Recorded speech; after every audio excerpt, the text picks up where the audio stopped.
ಅದನ್ನು ನೋಡಿದರೆ ನಮಗೆ ತಲೆ ಬಿಸಿಯಾಗಿ ಇದು ರಕ್ತ ಹೇಗೆ ರಕ್ತ ಹೋಗ್ತಾ ಇತ್ತು. ನಾವು ನಮ್ಮನ್ನು ಮಾತ್ರ ಹೋಗ್ಲಿಕ್ಕೆ ಬಿಟ್ಟಲ್ಲ, ಬೇರೆಯವರನ್ನು ಯಾರನ್ನು ಒಳಗೆ ಹೋಗ್ಲಿಕ್ಕೆ ಬಿಡಲಿ. ನಿಮ್ಮ ಮನೆ ಇದ್ದ ಜಾಗದಲ್ಲಿ ಈಗ ಅಯೋಧ್ಯೆ ಹೋಟೆಲ್ ಕಟ್ಟಿದ್ದಾರೆ. ಅದು ನಿಮ್ಮ ಹಿಂದೆಯಿಂದ ಬಂದಿರುವಂತ ಜಾಗನ? ಅದಕ್ಕೆ ರೆಕಾರ್ಡ್ಸ್ ಎಲ್ಲ ನಿಮ್ಮ ಉಂಟು, ರೆಕಾರ್ಡ್ ಎಲ್ಲ ಉಂಟು. ಆಮೇಲೆ ಅದಕ್ಕೆ ಮನೆ ತೆರಿಗೆ, ಆಮೇಲೆ ಅದಕ್ಕೆ ತೀರ್ವೆಲ್ಲ ಕಟ್ಟಿದ ರಸೀದಿ ಉಂಟು. ಅವರು ಕೊಲೆ ಮಾಡಬಾರ್ದಿತ್ತು. ಅವ್ರು ಎಲ್ಲಿಯಾದ್ರೆ ಜೋನ ಮಾಡ್ತಾರಲ್ಲ, ಅವರನ್ನು ಎಳೆದು ಬೀದಿಯಲ್ಲಿ ಹಾಕುವುದಿತ್ತಲ್ಲ, ಕಲ್ಲಾಕಿ ಅಷ್ಟು ದೊಡ್ಡ ಕಲ್ಲಾಕಿ ಕೊಂದಿದ್ದಾರಲ್ಲ, ಅವರಿಗೆ ಪ್ರತಿಫಲ ಸಿಗ್ಬೇಕಂತ. ಕೊಂದದಂತ ಹೇಳಿದಾಗ ಅದು ಇದು ನಮ್ಮ ಚಪಾಟಿ ಕಲ್ಲು ಉಂಟಲ್ಲ, ಅದನ್ನು ತಲೆ ಮೇಲೆ ಹಾಕಿ ಅದು ಒಂದು ನದಿಯಲ್ಲಿ ನೀರು ಹೋದಾಗೆ ರಕ್ತ ಅಷ್ಟು ಹರಿದಿದೆ ಅಂತ ಹೇಳಿ ಮಾರ್ಗದವರೆಗೆ ಹೇಳಕ್ಕೆ. ಹಾಗೆ ಅವರು ಹೇಳುದು ಅದು ಉಪ್ಪಿನಂಗಡಿ ಸಾಲ ಇದೇ ರೀತಿ ಒಂದು ದಬ್ಬಾರು ಮಾಡೋದು ಆಗಿದೆ, ಅದು ಆಗಿ ಅವರೇ ಮಾಡಿರ್ಬೇಕು.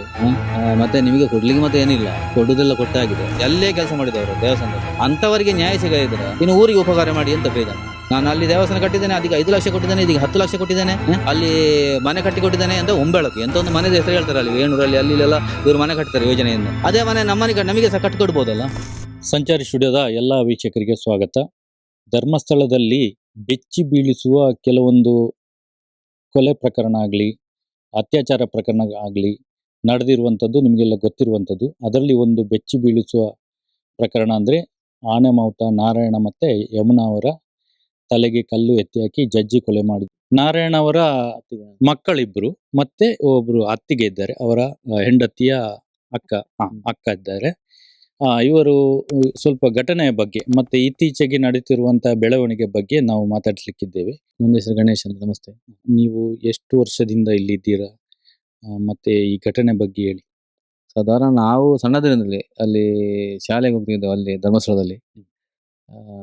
ಸಾಧಾರಣ ನಾನು ಅಲ್ಲಿ 7ನೇವರೆಗೆ ಅಲ್ಲೇ ಕಲ್ತದ್ದು.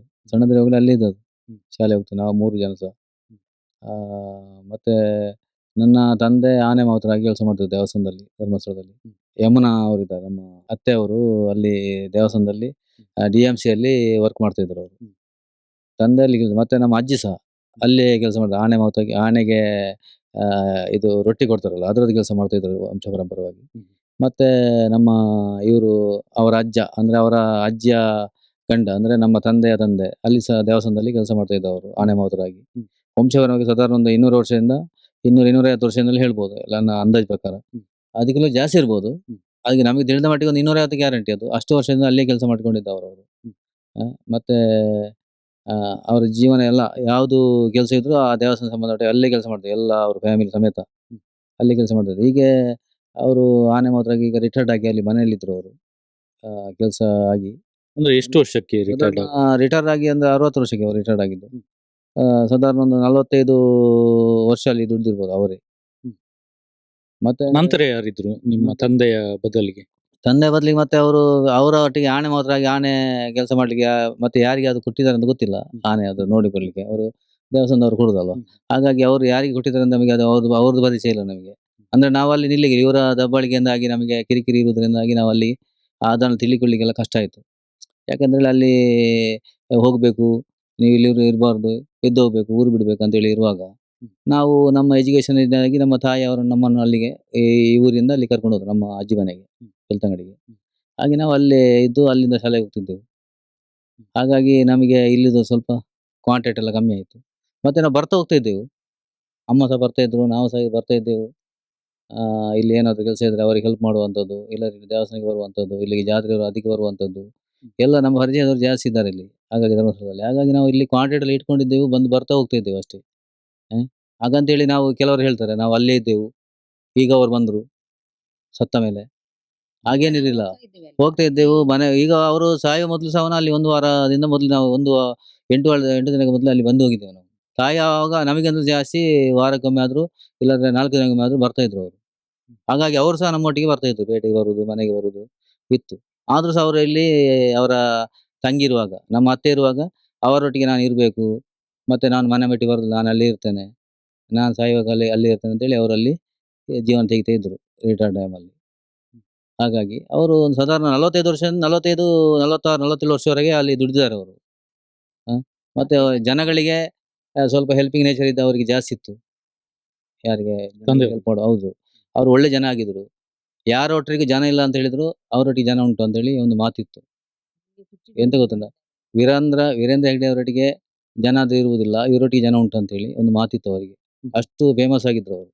ಸಂಬಳ ಎಲ್ಲ ಎಷ್ಟು ಇರ್ತಾ ಇತ್ತು? ಸಂಬಳದ್ದು ನಮಗೆ ಅದು ಅಷ್ಟೊಂದು ಮಾಹಿತಿ ಇಲ್ಲ. ಅವರಂದ್ರೆ ಅವರಿಗೆ ಡೈರೆಕ್ಟ್ ಸಿಗುವಂತದ್ದು. ಮತ್ತೆ ನಾವು ತಂದೆ ಇರುವಾಗ ಒಂದು ಗೌರವ ಭಾವನೆಯಲ್ಲಿ ಅಷ್ಟೊಂದು ಅವರ ಹತ್ರ ಈ ಅಂದ್ರೆ ದೇವರ ಕೆಲಸ, ದೇವಸ್ಥಾನದ ಕೆಲಸ ಅಂತ. ಅಂತೇಳಿ ಅವರೊಟ್ಟಿಗೆ ನಾವು ಮಾತಾಡ್ತಿದ್ದೀವಿ ನಾರ್ಮಲ್ ಆಗಿ. ನಾವು ಮಕ್ಕಳು ತಂದೆ ಹೇಗೆ ಉಂಟು ಅದೇ ರೀತಿ. ಮತ್ತೆ ಅವರ ಇದನ್ನೆಲ್ಲ ನಾವು ವಿಚಾರ ಮಾಡ್ತಿರ್ಲಿಲ್ಲ. ತಾಯಿಗೆ ಗೊತ್ತಿರ್ಬೋದು. ಹಾಗಾಗಿ ನನಗೆ ಅದೊಂದು ಅಷ್ಟು ಮಾಹಿತಿ ಇಲ್ಲ. ಸಂಬಳ ಒಂದು ಭಾರಿ ದೊಡ್ಡದು ಇರ್ಲಿಕ್ಕಿಲ್ಲಪ್ಪ. ಅದು ಸಣ್ಣದು ಒಂದು ದುಡಿಲಿಕ್ಕೆ ಒಂದು ಬಂದಿದ್ದಾರೆ ಇಷ್ಟಂತ ಕೊಡ್ತಿರ್ಬೋದು. ಅಲ್ಲಿ ಸಂಬಳ ಕಮ್ಮಿ ಅಲ್ವಾ? ಈಗ ಅಲ್ಲ ಜಾಸ್ತಿ ಆಗಿ ಶುರು ಆಗಿದೆ. ಎಲ್ಲ ಈ ಸೌಜನ್ಯ ಕೇಸು ಬಂದ ಮೇಲೆ ಮತ್ತೆ ಸೌಜನ್ಯ ಹೋರಾಟ ಜಾಸ್ತಿ ಆದ್ಮೇಲೆ ಆಮೇಲೆ ಜಾಸ್ತಿ ಬಂದ ಮೇಲೆ ಜಾಸ್ತಿ ಆಗಿದೆ. ತುಂಬಾ ಜನ ಹೇಳ್ತಾ ಇದ್ದಾರೆ ಹೌದು. ನನಗೆ ಇಷ್ಟು ಸಿಗ್ತದೆ, ನನಗೆ ಇಷ್ಟು ಸಿಗ್ತದೆ ಅಂತ ಹೇಳಿ. ಹ್ಮ್. ಅದೇ ರೀತಿ ಅವರು ಇಲ್ಲಿ ದುಡ್ದವರನ್ನು ಕರೆಕ್ಟ್ ನೋಡ್ಲಿಕ್ಕೆ ಅವ್ರಿಗೆ ಗೊತ್ತಿಲ್ಲ. ಮತ್ತೆ ಊರಿನವರು ಹೇಳ್ತಾರೆ, ಅವರೊಟ್ಟಿಗೆ ಇದ್ದವರು ಹೇಳ್ತಾರೆ, ಅವ್ರು ಹೆಲ್ಪ್ ಮಾಡಿದ್ದಾರೆ, ಮನೆ ಕಟ್ಟಿದ್ದಾರೆ. ಹಾಗಾದ್ರೆ ನಮ್ಮ ಮನೆ ತೆಗ್ತದೆ ಯಾಕೆ? ನಿಮ್ಮ ಮನೆ ಇದ್ದ ಜಾಗದಲ್ಲಿ ಈಗ ಅಯೋಧ್ಯೆ ಹೋಟೆಲ್ ಕಟ್ಟಿದ್ದಾರೆ. ಹೌದು. ಅದು ನಿಮ್ಮ ಹಿಂದೆಯಿಂದ ಬಂದಿರುವಂತ ಜಾಗನ? ಅದಕ್ಕೆ ರೆಕಾರ್ಡ್ಸ್ ಎಲ್ಲ ನಿಮ್ಮ ಹೌದು, ಉಂಟು ರೆಕಾರ್ಡ್ ಎಲ್ಲ ಉಂಟು. ಆಮೇಲೆ ಅದಕ್ಕೆ ಮನೆ ತೆರಿಗೆ, ಆಮೇಲೆ ಅದಕ್ಕೆ ತೀರ್ವು ಎಲ್ಲ ಕಟ್ಟಿದ ರಸೀದಿ ಉಂಟು. ಹಾಗಾಗಿ ಅದು ರೆಕಾರ್ಡ್ ಇದ್ದದ್ದೇ. ಅದು ವಂಶ ನಮ್ಮ ತಂದೆ ಅಜ್ಜನಿಗೆ ಮೊದಲು ಇದ್ದಂಥದ್ದು. ಅವರು ಕೊಟ್ಟದ್ದು ಇವರು ಕೊಡ ಹೌದು. ಅವರನ್ನು ಕ್ರಿಯೇಟ್ ಮಾಡುವಂಥದ್ದು ಅದನ್ನೆಲ್ಲ. ಯಾವುದು ಅದು ಧರ್ಮಸಂಘದ ಮಂಟಪ ಪಟ್ಟದ್ದು ಅವರಿಗೆ ಬಂದದ್ದು. ಅದೇ ಹಾಗಾದ್ರೆ ಇಡೀ ಗ್ರಾಮವೇ ಅವರಿಗೆ ಇರುವುದಾ? ಧರ್ಮಸ್ಥಳ ಗ್ರಾಮ ಒಬ್ಬರಿಗೆ ಬಂದ ಮಾಡಬಹುದು. ಹಾಗಾದ್ರೆ ಬಾಕಿ ಅವರು ಮನೆ ಮಾಡಿ ಕೂತ್ಕೊಳ್ಳಿಕ್ಕಿಲ್ವಾ? ಹಾಗಾದ್ರೆ ಗೌರ್ಮೆಂಟ್ ಜಾಗ ಅಂತ ಹೇಳಿ ಇಲ್ವಾ? ಹಾಗಾದ್ರೆ ಗೌರ್ಮೆಂಟ್ಗೆ ಸಂಬಂಧಪಟ್ಟ ಯಾವುದೇ ಆಸ್ತಿ ಇಲ್ವಾ ಅಲ್ಲಿ? ಹಾಗಾದ್ರೆ ಪಂಚಾಯತಿ ಅಂತ ಇರುವುದು ಯಾಕೆ? ಹಾಗಾದ್ರೆ ನಾವು ಇಲ್ಲ ಅಂತ ಹೇಳಿ ಅವರು ಹೇಗೆ ಪ್ರೂವ್ ಮಾಡೋದು? ಅದು ಸುಮ್ಮನೆ ಹೇಳಿ, ಸುಳ್ಳು ಹೇಳಿ ಏನಾದರೂ ಒಂದು ಮಾಡಿ ನಮಗೆ ಇದು ಮಾಡುವಂಥದ್ದು. ಎಂತ ಅದು ಧರ್ಮಸ್ಥಳಕ್ಕೆ ಸಂಬಂಧದ ಅವರ ಜಾಗ ಇವರಿಗೆ ಕೊಟ್ಟದ್ದು. ಅದೇಗೆ ಅವ್ರು ಕೊಟ್ಟದ್ದು? ಅವರಿಗಿಂತ ಇವರೊಂದೆಡೆ ಇರುವ ಮೊದಲೇ ನಮ್ಮ ತಂದೆ ತಾಯಿ ಅಲ್ಲಿ ಯಾರು ನಮ್ಮ ಅಜ್ಜ ಅಜ್ಜಿ ಎಲ್ಲ ಇದ್ದವರು. ಅವರು ಇಂದು ಇವರೊಂದೆಡೆ ಮತ್ತೆ ಹುಟ್ಟಿದಲ್ವಾ? ಅದಕ್ಕೆ ಮೊದಲೇ ನಮ್ಮ ಹಿರಿಯವರು ಇದ್ದವರು ಅಲ್ಲಿ, ಅವರ ಹಿರಿಯವರು ಇರುವಾಗ. ಹಾಗಾದ್ರೆ ಅವರು ಅವರ ಮನೆ ಇರಬೇಕು ಹೊರತು ಮತ್ತೆ ಇವರು ಕೊಡುದು ಹೇಗೆ ಅವರಿಗೆ? ಅದನ್ನೊಂದು ಕಲ್ಪಿತವಾಗಿ ಅವರು ಅದನ್ನು ಜನಗಳಿಗೆ ನಂಬಿಕೆ ಬರುವಾಗ ಮಾತ್ರ. ಹಾಗಾದ್ರೆ ಅವ್ರು ಕೊಟ್ಟಿದ್ದಾರೆ, ಅವ್ರು ಎಬ್ಬಿಸಿದೆ ಹೇಗೆ? ಹೌದು. ಈಗ ಅವರು ಆ ಕೆಲಸ ಮಾಡಿ ಅವನಿಗೆ ಗೌರವ ಕೊಡ್ಬೇಕಲ್ಲ. ಈಗ ಧರ್ಮಾಧಿಕಾರಿ ಅಂತ ಎಂತ ಹೇಳುದು? ಅಲ್ಲಿ ದುಡ್ದವರಿಗೆ ಮೊದಲ ಪ್ರಾಶಸ್ತ್ಯ. ಇದು ಎಂತ ಮನೆಗೆ ಮಾರಿ ಊರಿಗೆ ಉಪಕಾರಿ ಅಂತ ಹೇಳಿ ಆಗಿದೆ. ಹಾಗಾಗಿ ನಾನು ಅದರಲ್ಲಿ ಎಂತ ಅಲ್ಲೇ ದುಡ್ತಾ ಇದ್ದಾರೆ ಅವರು. ಮತ್ತೆ ಫ್ಯಾಮಿಲಿ ಸಹ ಅಲ್ಲೇ ಇದ್ದದ್ದು. ಮತ್ತೆ ಅವರು ಕೊಟ್ಟದ್ದು ಇವರು ಕೊಟ್ಟದ್ದು ಅಂತ ಹೇಳಿ ಅಲ್ಲ, ಅವರದೇ ಸ್ವಂತ ಮನೆ, ಅದು ಅವರದೇ ಸ್ವಂತ ಜಾಗ. ಧರ್ಮಸ್ಥಳಕ್ಕೆ ಸಂಬಂಧಪಟ್ಟದ್ದಲ್ಲ ಅದು. ಅದು ಅವರಿಗೆ ಬೇಕಾಗಿ ಅವರ ಗೌರವವನ್ನು ಉಳಿಸ್ಲಿಕ್ಕೆ ಬೇಕಾಗಿ, ಅಂದ್ರೆ ಅವರ ಒಂದು ಏನು ಮರ್ಯಾದೆ ಹೋಗಬಾರ್ದಲ್ಲ, ಅದಕ್ಕಾಗಿ ಅವರದ್ದು ಅಂತ ಹೇಳಿ ಕ್ರಿಯೇಟ್ ಮಾಡ್ತಾ ಇದ್ದಾರೆ ಅಷ್ಟೇ. ಅದು ನಮ್ದೇ ಜಾಗ. ಕೆಲವರೆಲ್ಲ ಹೇಳ್ತಾ ಇದ್ರು ಅಲ್ಲಿ ಸಾಯಿಸಿದವರ ಹೆಸರನ್ನು ಅಲ್ಲಿ ಹೋಟೆಲ್ಗಳಿಗೆ, ಲಾಡ್ಜ್ಗಳಿಗೆಲ್ಲ ಇಡ್ತಾರೆ ಅಂತ. ಅದೇ ರೀತಿ ನಿಮ್ಮ ಮನೆ ಇದ್ದ ಜಾಗದಲ್ಲಿ ಕೂಡ ಹೋಟೆಲ್ ಕಟ್ಟಿದ್ದಾರೆ, ಅಯೋಧ್ಯೆ ಹೋಟೆಲ್. ಅದರ ಪಕ್ಕ NY ಅಂತ ಬರೆದಿದ್ದಾರೆ. ಹೌದು. ಅಂದ್ರೆ N ಅಂದ್ರೆ ನಾರಾಯಣ, Y ಅಂದ್ರೆ ಯಮುನಾ. ಇದ್ರ ಬಗ್ಗೆ ಏನ್ ಹೇಳ್ತೀರಿ? ಅದು ಈಗ ನನಗೆ ಸಹ ಅದು ಗೊತ್ತಿರ್ಲಿಲ್ಲ. ಈಗ ಅದು ಜನಗಳು ಹೇಳುವ ರೀತಿ ಅದಕ್ಕೆ ಟ್ಯಾಲಿ ಬರ್ತಾ ಉಂಟು ನೋಡಿ ಅಲ್ಲಿ. ಹೌದು. ಈಗ Y ಅಂತ ಹೇಳಿದ್ರೆ ಯಮುನಾ, N ಅಂತ ಹೇಳಿ ನಾರಾಯಣ, ನಾರಾಯಣ ಅಂದ್ರೆ ನಮ್ಮ ತಂದೆ, Y ಅಂತ ಹೇಳಿ ಯಮುನಾ ಅಂದ್ರೆ ನಮ್ಮ ಅತ್ತೆ. ಹಾಗಾಗಿ ಅವರದ್ದೇ ಟ್ಯಾಲಿ ಬರುವಾಗ ಅದಕ್ಕೆ ಅಲ್ಲಿ ಇದು ಬರ್ತಾ ಉಂಟು ಅಂತ ಹೇಳಿ, ಹೊಂದಾಣಿಕೆ ಬರ್ತಾ ಉಂಟು ಅಂತ ಹೇಳಿ, ಅದು ಆಗಿರ್ಬೋದು ಅಂತ ಹೇಳಿ ನಮಗೆ ಬರ್ತಾ ಉಂಟು ನನಗೆ. ಈಗ ಹಾಗೆ ಮಾಡ್ತಾರೆ ಅಂತ ಹೇಳಿ, ಯಾರನ್ನು ಕೊಲ್ತಾರೆ, ಮತ್ತೆ ಅವರಿಗೆ ಏನಾದ್ರು ಮನಸ್ಸಿಗೆ ವೇದನೆ ಬಂದ್ರೆ ಹೆಸರು ಬಿಟ್ಟು ಇಡ್ಬೋದು ಅಂತ ಹೇಳಿ, ಹಾಗೆ ಅಂತ ಕಾಣ್ತದೆ. ಈಗ ನಿಮ್ಮ ತಂದೆಯವ್ರನ್ನ ಯಾವ ತರ ಕೊಲೆ ಮಾಡಿದ್ರು, ಮತ್ತೆ ನೀವು ಅಲ್ಲಿ ಹೋದಾಗ ನೋಡಿದಾಗ ಯಾವ ತರ ಪರಿಸ್ಥಿತಿ ಇತ್ತು?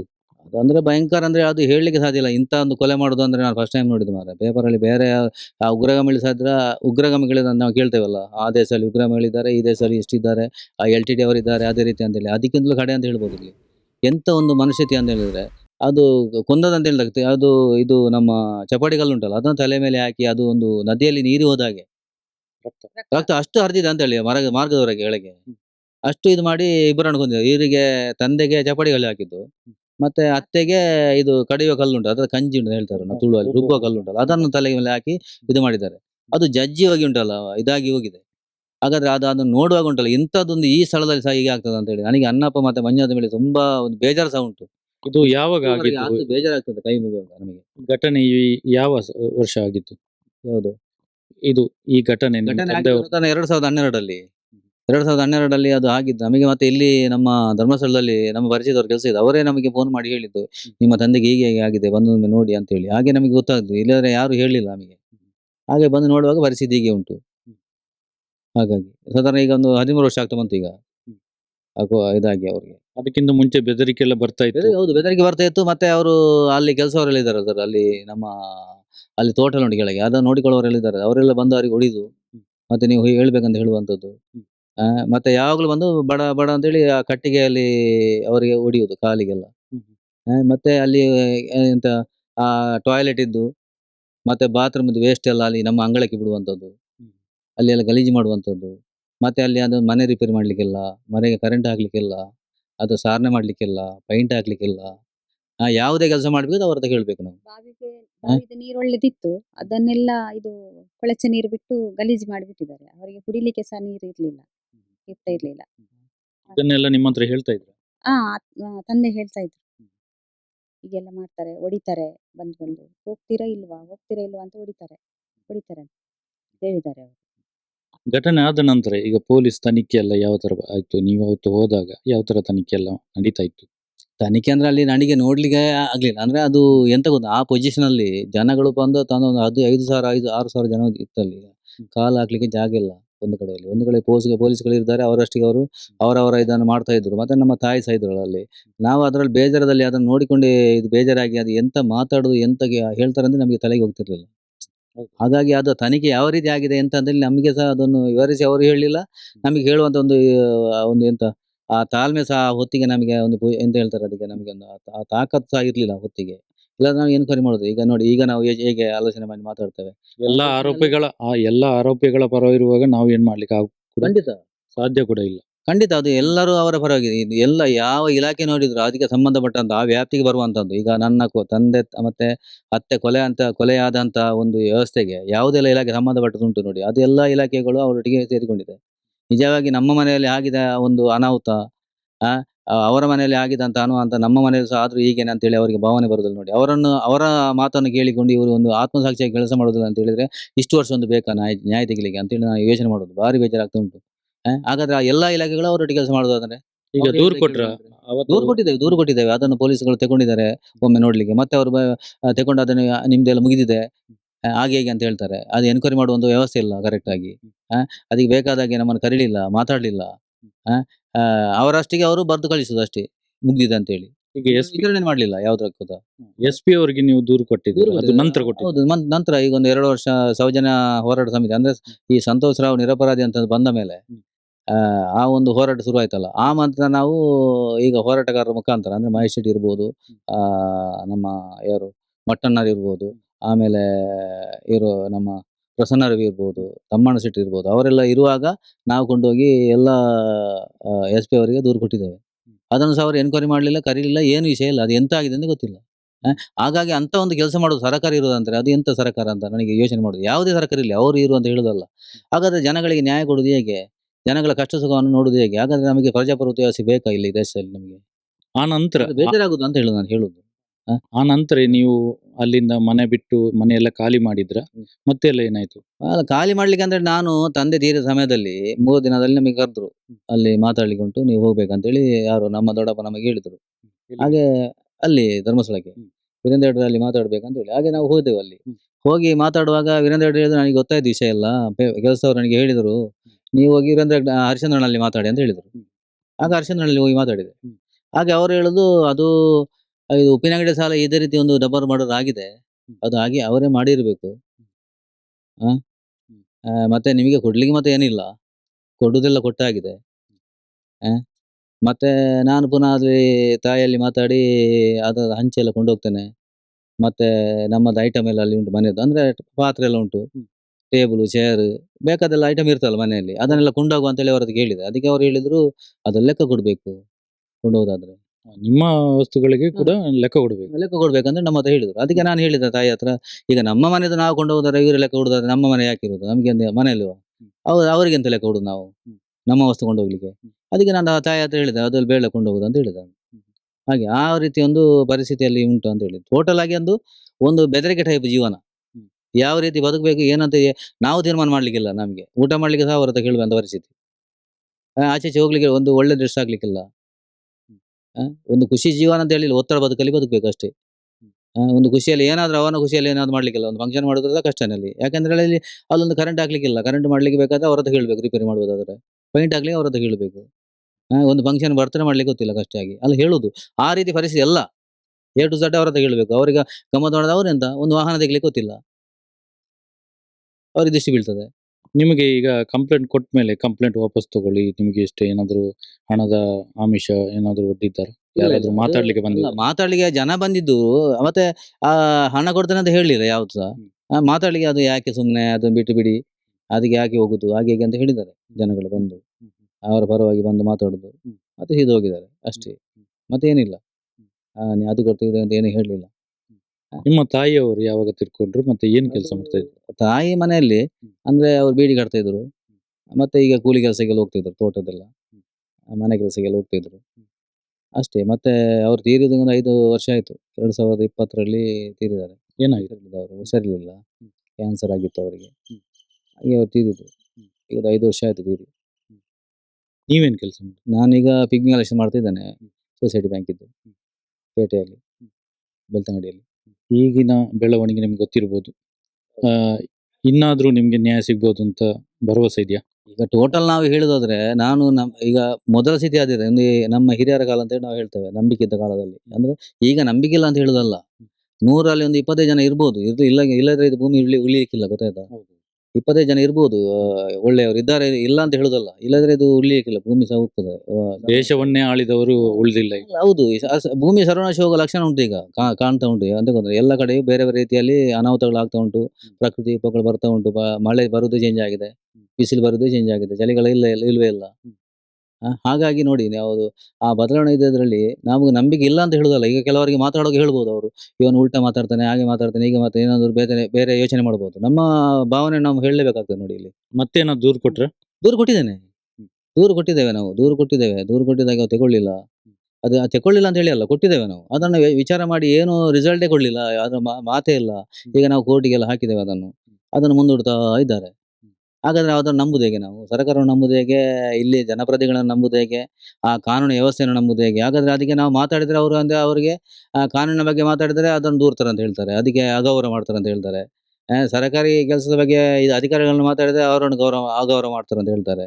ಹಾಗಾದ್ರೆ ಅದಕ್ಕೆ ನ್ಯಾಯ ಕೊಡುವವರೊಂದು ಯಾರ ಹತ್ರ ಕೇಳಬೇಕು, ಹೇಗೆ ಮಾತಾಡಬೇಕು, ಏನು ಅಂತೇಳಿ ನನಗೆ ಅದು ವಿಶ್ವಾಸ ಇಲ್ಲ ಅಂತ ಹೇಳುದಲ್ಲ, ಎರಡು ಸಹ ಉಂಟಲ್ಲಿ. ಒಂದು ನಾಣ್ಯದ ಎರಡು ಮುಖ ಅಂತ ಹೇಳ್ತೇನೆ ನಾನು. ಯಾವಾಗ ನ್ಯಾಯ ಸಿಗ್ಬೋದು ಅಲ್ಲಿ ಸಿಗ್ಬೋದು ಅಂತೇಳಿ, ಹಾಗೆ ಅವರಿಗೆ ಸಹ ಒಂದು ಮನಸ್ಸು ಬರುದಿಲ್ಲ, ಯಾರು ಅಧಿಕಾರಿಗಳಿಗೆ ಸಹ ಒಂದು ಭಾವನೆ ಬರುದಿಲ್ಲ ಅಂತೇಳಿ. ಅವ್ರು ಒತ್ತಡ ಅದನ್ನು ಕೇಳುದಾದ್ರೆ, ಹಣ ತಗೊಳ್ಳುದಾದ್ರೆ, ಅವರಿಗೆ ತಾಯಿ ತಂದೆ ಇಲ್ವಾ? ಅವರಿಗೆ ಅಕ್ಕ ತಂಗಿ ಇಲ್ವಾ? ಅವರಿಗೆ ಯಾರು ಅತ್ತೆ ನಾದಿನಿ ಯಾರು ಇರುದಿಲ್ಲ ಫ್ಯಾಮಿಲಿಯಲ್ಲಿ? ಅವರಿಗೆ ಆ ಭಾವನೆ ಯಾಕೆ ಬರುದಿಲ್ಲ? ಇದನ್ನೇ ನಂಬಿಕೊಂಡು ಅದನ್ನು ಇಷ್ಟು ವರ್ಷ ಅದು ಮುಂದೆ ಬಿಡುವುದಾದರೆ ಅವರಿಗೆ ಯಾಕೆ ಆ ಭಾವನೆ ಬರುದಿಲ್ಲ? ಹಾಗಾಗಿ ನನಗೆ ಎರಡು ಸಹ ಬರ್ತದೆ. ನ್ಯಾಯ ಸಿಗುವಾಗ ಸಿಗ್ಬೋದು ಅಂತೇಳಿ, ಅಲ್ಲಿವರೆಗೆ ಅನ್ಯಾಯ ಪರವಾಗಿ ಇರುವುದಾದ್ರೆ ಇಷ್ಟು ವರ್ಷ ಬೇಕಾ ನ್ಯಾಯ ಸಿಗ್ಲಿಕ್ಕೆ? ಹಾಗಾಗಿ ನಾನು ಹೇಳ್ತೇನೆ, ಫುಲ್ಲು ನಂಬಲಿಕ್ಕೆ ಆಗುದಿಲ್ಲ ಅಂತೇಳಿ, ನ್ಯಾಯ ಸಿಗ್ತದೆ ಅಂತೇಳಿ. ಈಗ ನಿಮ್ಗೆ ಯಾರ ಮೇಲೆ ಅನುಮಾನ? ಎಲ್ಲ ಇದರಲ್ಲಿ ನಮಗೆ ಅನುಮಾನ ಉಂಟು. ಈಗ ಪೊಲೀಸ್ ಇಲಾಖೆ ಇರ್ಬೋದು. ಅಲ್ಲ, ಅವರೇ ಮಾಡಿದ್ದು ಅಂತ ಅಲ್ಲ, ಅದು ಅವರೇ, ಅದೇ ಹೇಳಲಿಕ್ಕಿಲ್ಲ. ಹಾಗಾದ್ರೆ ಅವ್ರು ಸತ್ಯ ಹೇಳುದಿಲ್ಲ ಯಾಕೆ? ಈಗ ನಾನು ಹೇಳುದು, ಈಗ ನಿಮ್ಮ ಮಾಧ್ಯಮವನ್ನು ಬಂದ್ ಮಾಡೋದು ಯಾಕೆ? ಒಂದನೇದಾಗಿ. ಎರಡನೇದಾಗಿ ಅವರು ಅಲ್ಲಿ ದೇವಸ್ಥಾನದಲ್ಲಿ ನೋಡಿ, ಮೊನ್ನೆ ತಮ್ಮಣ್ಣ ಶೆಟ್ಟಿ ಹೇಳಿದ್ರು, ಪ್ರಸನ್ನ ರವಿ ಹೇಳಿದ್ರು, ನೀವು ಪ್ರಾರ್ಥನೆ ಮಾಡಿ ದೇವರ ಹತ್ರ ಬಂದು, ದೇವಸ್ಥಾನದಲ್ಲಿ ಬಂದು ನೀವು ಪ್ರಾರ್ಥನೆ ಮಾಡಿ, ಶುದ್ಧಾಚಾರದಲ್ಲಿ ಬಂದು ಪ್ರಾರ್ಥನೆ ಮಾಡಿ. ನಾನು ಮಾಡ್ಲಿಲ್ಲ, ನನ್ನ ಮನೆಯವರು ಮಾಡ್ಲಿಲ್ಲ, ನನ್ನ ತಮ್ಮದ್ರಲ್ಲಿಲ್ಲ, ನಮ್ಮ ಕೆಲಸವರು ಮಾಡ್ಲಿಲ್ಲ ಅಂತ ಪ್ರಾರ್ಥನೆ ಮಾಡ್ಬೋದಲ್ಲ ಅಲ್ಲಿ ಬಂದು. ಅವ್ರು ನೆಲದಲ್ಲಿ ನಿಂತ್ಕೊಂಡು ಹಾಗೆ ಮಾತಾಡೋದು. ಅವ್ರು ಹೇಗೆ ಹೇಳ್ತಾರೆ ನೋಡಿ, ಸಿಸ್ಟಮೆಟಿಕ್ ಆಗಿ ಆ ದೈವದ ಕಾರ್ಯಕ್ರಮ ಹೇಗೆ ಮಾಡ್ತಾರೆ, ಅದೇ ರೀತಿ ಬಂದು ಪ್ರಾರ್ಥನೆ ಮಾಡಿ ಅಂತ ಹೇಳುವಾಗ ಯಾಕೆ ಹೇಳುದಿಲ್ಲ? ಅದು ಒಂದೇ ಸಾಕಿತ್ತು ಅವರಿಗೆ, ಒಂದೇ ಸಾಕಿತ್ತು. ಬೇರೆ ಪ್ರತಿಭಟನೆ ಅವಕಾಶ ಇರ್ಲಿಲ್ಲ ಅಲ್ಲಿ ನೋಡಿ. ಅವರು ಅದನ್ನು ಮಾಡೋದಿಲ್ಲ ನೋಡಿ, ಅಲ್ಲಿ ಬಾಕಿದ್ದಿರ್ಲಿ. ಈಗ ಅವರು ಅದನ್ನು ಮಾಡದಿದ್ರೆ ಇದಕ್ಕೆಲ್ಲ ಯಾಕೆ ಬರ್ತಾರೆ ಅಂತ ನಾನು ಹೇಳುದು. ಈಗ ಅವರು ಅಷ್ಟು ಪ್ರಾಮಾಣಿಕವಾಗಿ ಇರುವುದಾದ್ರೆ, ಧರ್ಮ ಪ್ರಕಾರ ಇರುವುದಾದ್ರೆ, ಸತ್ಯವಂತರಾಗಿದ್ರೆ, ಅವರು ನಿಜವಾಗಿ ದೇವರನ್ನು ಆರಾಧನೆ ಮಾಡುವುದಾದ್ರೆ, ಅಲ್ಲಿ ಸ್ಥಳದಲ್ಲಿ ಅಷ್ಟೊಂದು ಸತ್ಯವಂತ ಕೆಲಸದಲ್ಲಿ ಅವರು ಇರುವುದಾದ್ರೆ, ಆ ಪಟ್ಟಕ್ಕೆ ಒಂದು ಮರ್ಯಾದೆ ಕೊಡುವುದಾದ್ರೆ, ಅಲ್ಲಿ ಬಂದು ಅವರು ಹೇಳ್ಬೇಕಿತ್ತಲ್ಲ, ಇದಕ್ಕೆಲ್ಲ ಅವಕಾಶ ಕೊಡ್ಬೇಕಿತ್ತಲ್ಲ. ನಾನು ಅದ್ರಲ್ಲಿಲ್ಲ, ನಾನು ಅದಕ್ಕೆ ಯಾವುದೇ ಸಪೋರ್ಟ್ ಮಾಡುದಿಲ್ಲ, ಅನ್ಯಾಯಕ್ಕೆ ನಾನು ಸಪೋರ್ಟ್ ಮಾಡುದಿಲ್ಲ, ಈ ಮಾಧ್ಯಮವನ್ನು ಬಂದ್ ಮಾಡಿದ ನಾನಲ್ಲ. ಹಾಗಾದ್ರೆ ನಾನು ಸೌಜನ್ಯಕ್ಕೆ ಇದು ಮಾಡ್ಲಿಕ್ಕೆ ನಾನು ಯಾವುದು ಕೇಸನ್ನು ಮುಚ್ಚಲಿಕ್ಕೆ ನಾನು ಪ್ರಯತ್ನ ಮಾಡಲಿಲ್ಲ, ನನ್ನ ತಮ್ಮ ಪ್ರಯತ್ನ ಮಾಡಲಿಲ್ಲ, ನಾನು ಪ್ರಯತ್ನ ಮಾಡಲಿಲ್ಲ, ನನ್ನ ಕೆಲಸದವರು ಪ್ರಯತ್ನ ಮಾಡಲಿಲ್ಲ, ಯಾರೇ ಅಧಿಕಾರಿಗೆ ನಾನು ಪ್ರೆಷರ್ ಮಾಡಲಿಲ್ಲ, ಯಾರೇ ರಾಜಕಾರಣಿ ಒಟ್ಟಿಗೆ ನಾನು ಇಲ್ಲ. ಪ್ರಾರ್ಥನೆ ಮಾಡ್ಲಿ ಹೇಳ್ಬೋದಿತ್ತಲ್ಲ ಅವರಿಗೆ. ಇದನ್ನ ನಾನು ಮಾಡ್ತಾ ಇಲ್ಲ, ಓಪನ್ ಆಗಿ ಬಂದು ಮಾತಾಡುದು. ಅದು ಕದ್ದು ಕೂತಾಗಿ ಯಾಕೆ ಮಾಡುದು ಅವರು? ನಾನಂತೇಳಿ ಇಲ್ಲ ಅಂತೇಳಿ ಯಾಕೆ ಹೇಳುದು? ಒಬ್ಬ ವ್ಯಕ್ತಿ ಅನಾಮಿಕ ವ್ಯಕ್ತಿ ಮುಂದೆ ಬಂದಿದ್ದಾರೆ, ಈ ತರ ನನ್ನ ಹತ್ರ ಎಲ್ಲ ನೂರಾರು ಕೊಲೆಗಳನ್ನು ಮಾಡಿ ಹೆಣಗಳನ್ನೆಲ್ಲ ಹುತ್ತಾಕಿಸಿದ್ದಾರೆ, ಅದನ್ನೆಲ್ಲ ತೆಗೆಸಿ ಕೊಡ್ತೇನೆ ಅಂತ ಹೇಳ್ತಾ ಇದ್ದಾರೆ. ಈಗ ಕಾಣೆಯಾದವರು, ಮಿಸ್ ಆದವರು, ಈಗ ಕೆಲವರೆಲ್ಲ ದೂರು ಕೊಡದೆ ಸುಮ್ಮನೆ ಇದ್ದಾರೆ. ಅಂತವರಿಗೆ ನೀವು ಏನ್ ಹೇಳ್ತೀರಾ? ಈಗ ಸುಮ್ಮನೆ ಕೂತವರಿಗೆ ಸುಮ್ಮನೆ ಗೊತ್ತಾಗ ನಾನು ಹೇಳುದು ಈಗ ಜನಗಳು ಹೇಗೆ ಅಂತ ಹೇಳಿದ್ರೆ ಈಗ ಕಷ್ಟದಲ್ಲಿರುವಂತವ್ರು ಜಾಸ್ತಿ ಜನ ಇದ್ದಾರೆ. ಯಾಕೆಂದ್ರೆ ಆರ್ಥಿಕ ಸ್ಥಿತಿಯಲ್ಲಿ ಇರ್ಬೋದು, ಉದ್ಯೋಗದಲ್ಲಿ ಇರ್ಬೋದು, ಈ ಕೊರೋನಾ ಎಲ್ಲ ಬಂದಿರ್ಬೋದು, ಬೇರೆ ಬೇರೆ ತೊಂದರೆಗಳಿಂದ ಅವರವರಾಗಿ ಆರ್ಥಿಕ ಸ್ಥಿತಿ ಸ್ವಲ್ಪ ಸ್ವಲ್ಪ ಕಷ್ಟ ಉಂಟು. ಹಾಗಾಗಿ ನನಗೆ ಯಾಕೆ ಅದು ಅವರ ಮನೆಗೆ ಆಗಿದಲ್ವಾ, ನನಗೆ ಹೋದ್ರೆ ಬಾರಿ ಕಷ್ಟ ಉಂಟು ಅಲ್ಲ, ತೊಂದ್ರೆ ಆದ್ರು. ತೊಂದ್ರೆ ಆದವರು. ಈಗ ತೊಂದರೆ ಆದವರು ಸಹ ಈಗ ಆ ಒಂದು ಭಾವನೆ ಆಲೋಚನೆ ಯೋಚನೆ ಮಾಡಿಕೊಂಡು ಅವ್ರಿಗೆ ಭಾವನೆ ಬರ್ತದೆ ಕೆಲವರಿಗೆ, ಎಂತ ನಾನು ಹೆಲ್ಪ್ ಮಾಡಬೇಕಿತ್ತು, ಮಾಡಬೇಕು ಅಂತ ಹೇಳಿ ಬರ್ತದೆ. ಆದ್ರೆ ಅವರಿಗೆ ಸಹ ನಮ್ಮ ಹಾಗೇನೆ ಒಂದು ಈಗ ಅವರು ಮಾಡಿದ ಅನ್ಯಾಯದಿಂದಾಗಿ ಸ್ವಲ್ಪ ಆವತ್ತಿಂದ ಇವತ್ತಿನವರೆಗೆ ಅನ್ಯಾಯದಿಂದಾಗಿ ಅವರಿಗೆ ಎದುರಿಗೆ ಬರ್ಲಿಕ್ಕೆ ಸ್ವಲ್ಪ ಅಂಜುತ್ತಾ ಇದ್ದಾರೆ. ಅವರು ಮನದಲ್ಲಿ ಉಂಟು ಅವರಿಗೆ ಬರಬೇಕು, ಹೆಲ್ಪ್ ಮಾಡಬೇಕು ಅಂತ ಹೇಳಿ ಭಾವನೆ ಉಂಟು. ಈ ವ್ಯವಸ್ಥೆ ಆಗಿ ಇರುವುದರಿಂದಾಗಿ ಈಗ ಯಾವ್ದನ್ನು ನಂಬಿ ಹೋಗ್ಬೇಕು. ಈಗ ಒಂದು ಹೆಲ್ಪ್ ಮಾಡಲಿಕ್ಕೆ ಬರ್ಬೇಕಾದ್ರೆ, ನನಗೊಂದು ಹೆಲ್ಪ್ ಮಾಡ್ಲಿಕ್ಕೆ ಬರ್ಬೇಕಿದ್ರೆ ಜನಗಳಿಗೆ ಭಾವನೆ ಇರ್ತದೆ.